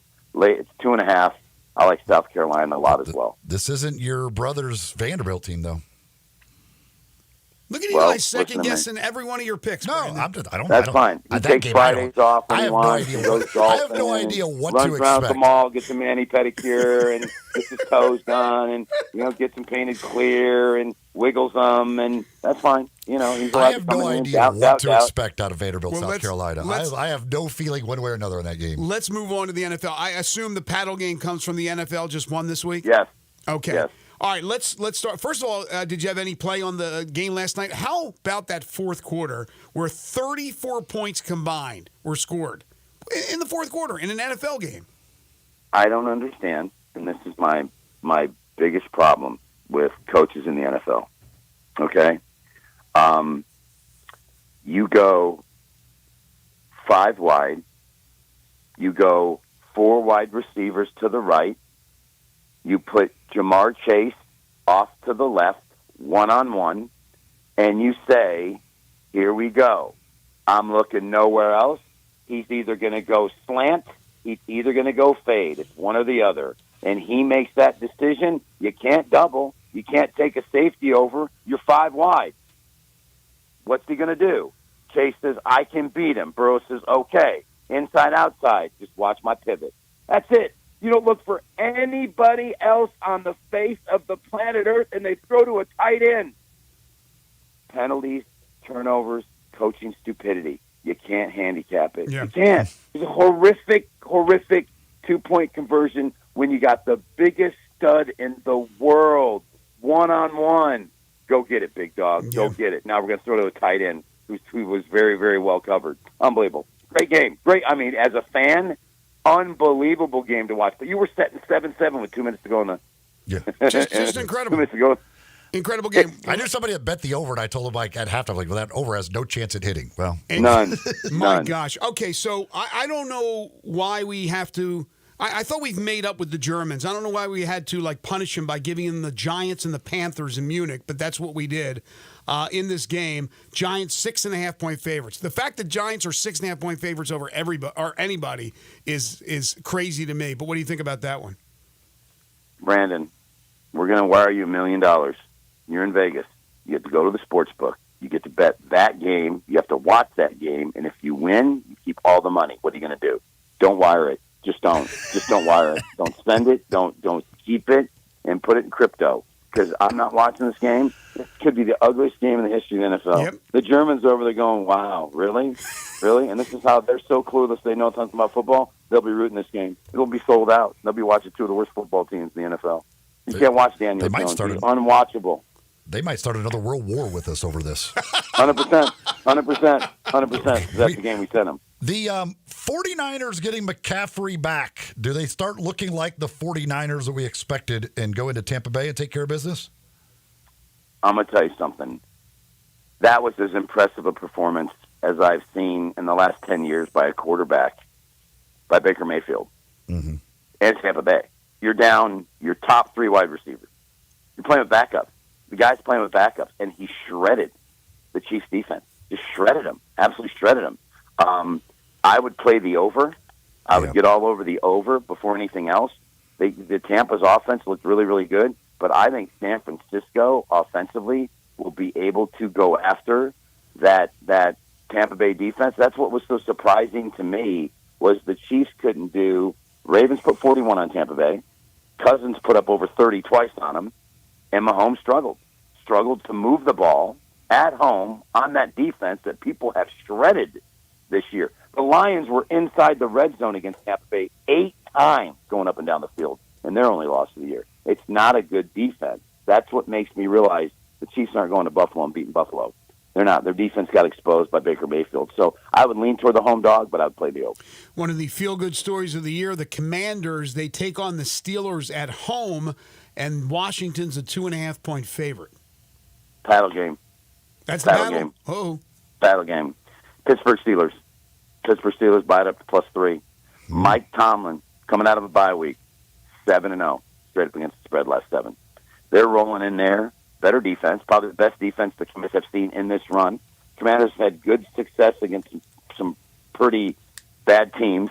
Now they're playing the big boys. Pittsburgh's gone on the road and beat Denver. They just look and sound right. Russell Wilson, 18-19-4 as a dog. If he's facing an opponent coming off back-to-back wins, then he's 12-0 against the spread as a dog of 4 points or fewer. This is a great spot for Mike Tomlin. This defense on the road. There's got to be a flat spot, an emotional flat spot. It's got to come. The Hail Mary. It's got to come. I think this week it happens. Pittsburgh, paddle game. The Lions have been a machine. They go into Houston, who's got the injury problems at wide receiver. Do you like the Lions again this week? C.J. Stroud has been an underdog of 2 or more points against winning teams 6 times in his career. He's 6-0 against the spread. Ooh. This is a game that I'm going to watch. I love Detroit. My favorite coach is Dan Campbell. I watch his little locker room speeches after the game. He's just the best. He's the best. He's the best there is. That team, that coaching staff, that camaraderie that they have, you can't help but root for Detroit. I want to watch them here. Do I lean towards taking them? Yeah, because you can't go against them right now. Yeah. You just can't. You just can't go against them. Their offense is executing at a level we haven't seen since Montana Rice. I mean, Goff and Amon-Ra St. Brown are just like Jerry Rice, Joe Montana. The connection that they have. But that team offensively, their offensive line, running the football, I don't know if Houston's seen anything like this. I know the lean is the home dog, but I'm not going to go against Detroit anytime soon, especially with what they did last week going into Green Bay in that rain. As a road favorite. They've been a road favorite. Arizona covered. Road favorite. Green Bay covered. Here they are again. I just don't think Detroit's the right side of game any game they play on. They've covered every game this game, but every year but one, and that game was an abomination 8 times in the red zone against Tampa Bay. Should have won the game by 5 touchdowns. Another home dog, Cardinals, coming off a nice win over Chicago. Jets finally get a dub. Jets are a 1.5-point road favorite. I don't think you can go against Arizona right now. I just don't think you can. They killed the Bears last week. The only thing that scares me is that Houston went in there and put up a 40 spot on Arizona. And that's an AFC team going in there. It's like you just get that sneaky feeling that the Jets could make it 2 in a row. But with that being said, I still don't trust Aaron Rodgers, and I still don't trust the Jets. Listen, they cost my girl a $16,000 parlay because their line could make a field goal. 18 parlay, $16,000. All right, I hate them. I want to root for Arizona. Non-objective pick here. I'm going with Arizona. I hate the Jets. Is 7.5 enough for you to back Cooper Rush and the Cowboys? So bad. They're so bad. They're so bad. It's the same thing. They didn't sign any new players. You could do a two-team 7-point teaser. 2-team 7-point teaser. Take the Chargers down because they are not losing to Tennessee. They're not. They're just Jim Harbaugh will not lose to Tennessee. That's not going to happen. I'm telling you right now. And go against Dallas. Take that game down. Take it down. That's a 2-team teaser that will not lose. Philly down, Chargers down. Expect them just to win. I fully agree with you on that one. But Trey Lance may be waiting in the bullpen. I'm sour on teasers because the damn who lost to the Panthers last week. Oh, the Saints. Killed my teaser last week. All they had to do was win the game. I'm sour on teasers right now, but I fully agree with that one you just gave. For you to touch the Saints. They just had to win a game against Carolina, and they had Derek Carr back. I just assumed they would win the game. Time out. Let me finish. You teased a team that's on a 4-game winning streak that looks horrible. Horrible. I made one mistake in the last 2 weeks. Carolina was going to be my best bet on Sunday, and I talked myself into Denver plus 9.5. You know, and that then Baltimore did what Baltimore did against a rookie quarterback, but they couldn't do it against Burrow because their defense isn't good enough. Knicks just wasn't good enough against that secondary, but Burrow's was. So just go against Baltimore in home division game. Just do it because they don't cover. They're 1-9 against spread last 10 home division games. So, you kind of set yourself up there. But just trust me, Philadelphia Chargers teaser this week will get your money back. And the paddle game again, Steelers over the Commanders. He's got Ole Miss with an upset over Georgia. He's got LSU to beat Alabama. He's the best. He's Brandon Lang, who's getting married tomorrow, having a ball. Congratulations, playing man. golf, going to the Sphere to watch the Eagles. Have a blast this weekend. Congratulations, my friend. We'll talk next Friday. And like I said, we're going to come down to Memphis for a Friday and hang out. I go grab some food, do a hang with Lang, bring my girl, make it a nice little weekend. Looking forward to it. Thanks, Brandon. Take care. Bye, guys. Brandon Lang. Nobody like him. One of a kind. Good for him getting married this weekend. About time. About time. And I don't even really again, the Alabama LSU game, I think could go absolutely either way. It's another one. I will not be touching that game whatsoever because I don't have a feel for I don't that have one. any trust in either one of those teams. I don't have a feel for that one. I don't have a feel for the Ole Miss game. It's a little confusing. He said the over in the Army, North Texas, but is the Army quarterback going? I don't like his play with South Carolina over Vanderbilt. I mean, Vanderbilt's won me a bunch of times, has won me some money. I don't know. I don't like the college football slate that much. The NFL, a little bit better, but we know how much tougher it is winning with the National Football League. Again, big thanks to Jenkins Floors and More, third-hour sponsor of Sports 56 Mornings.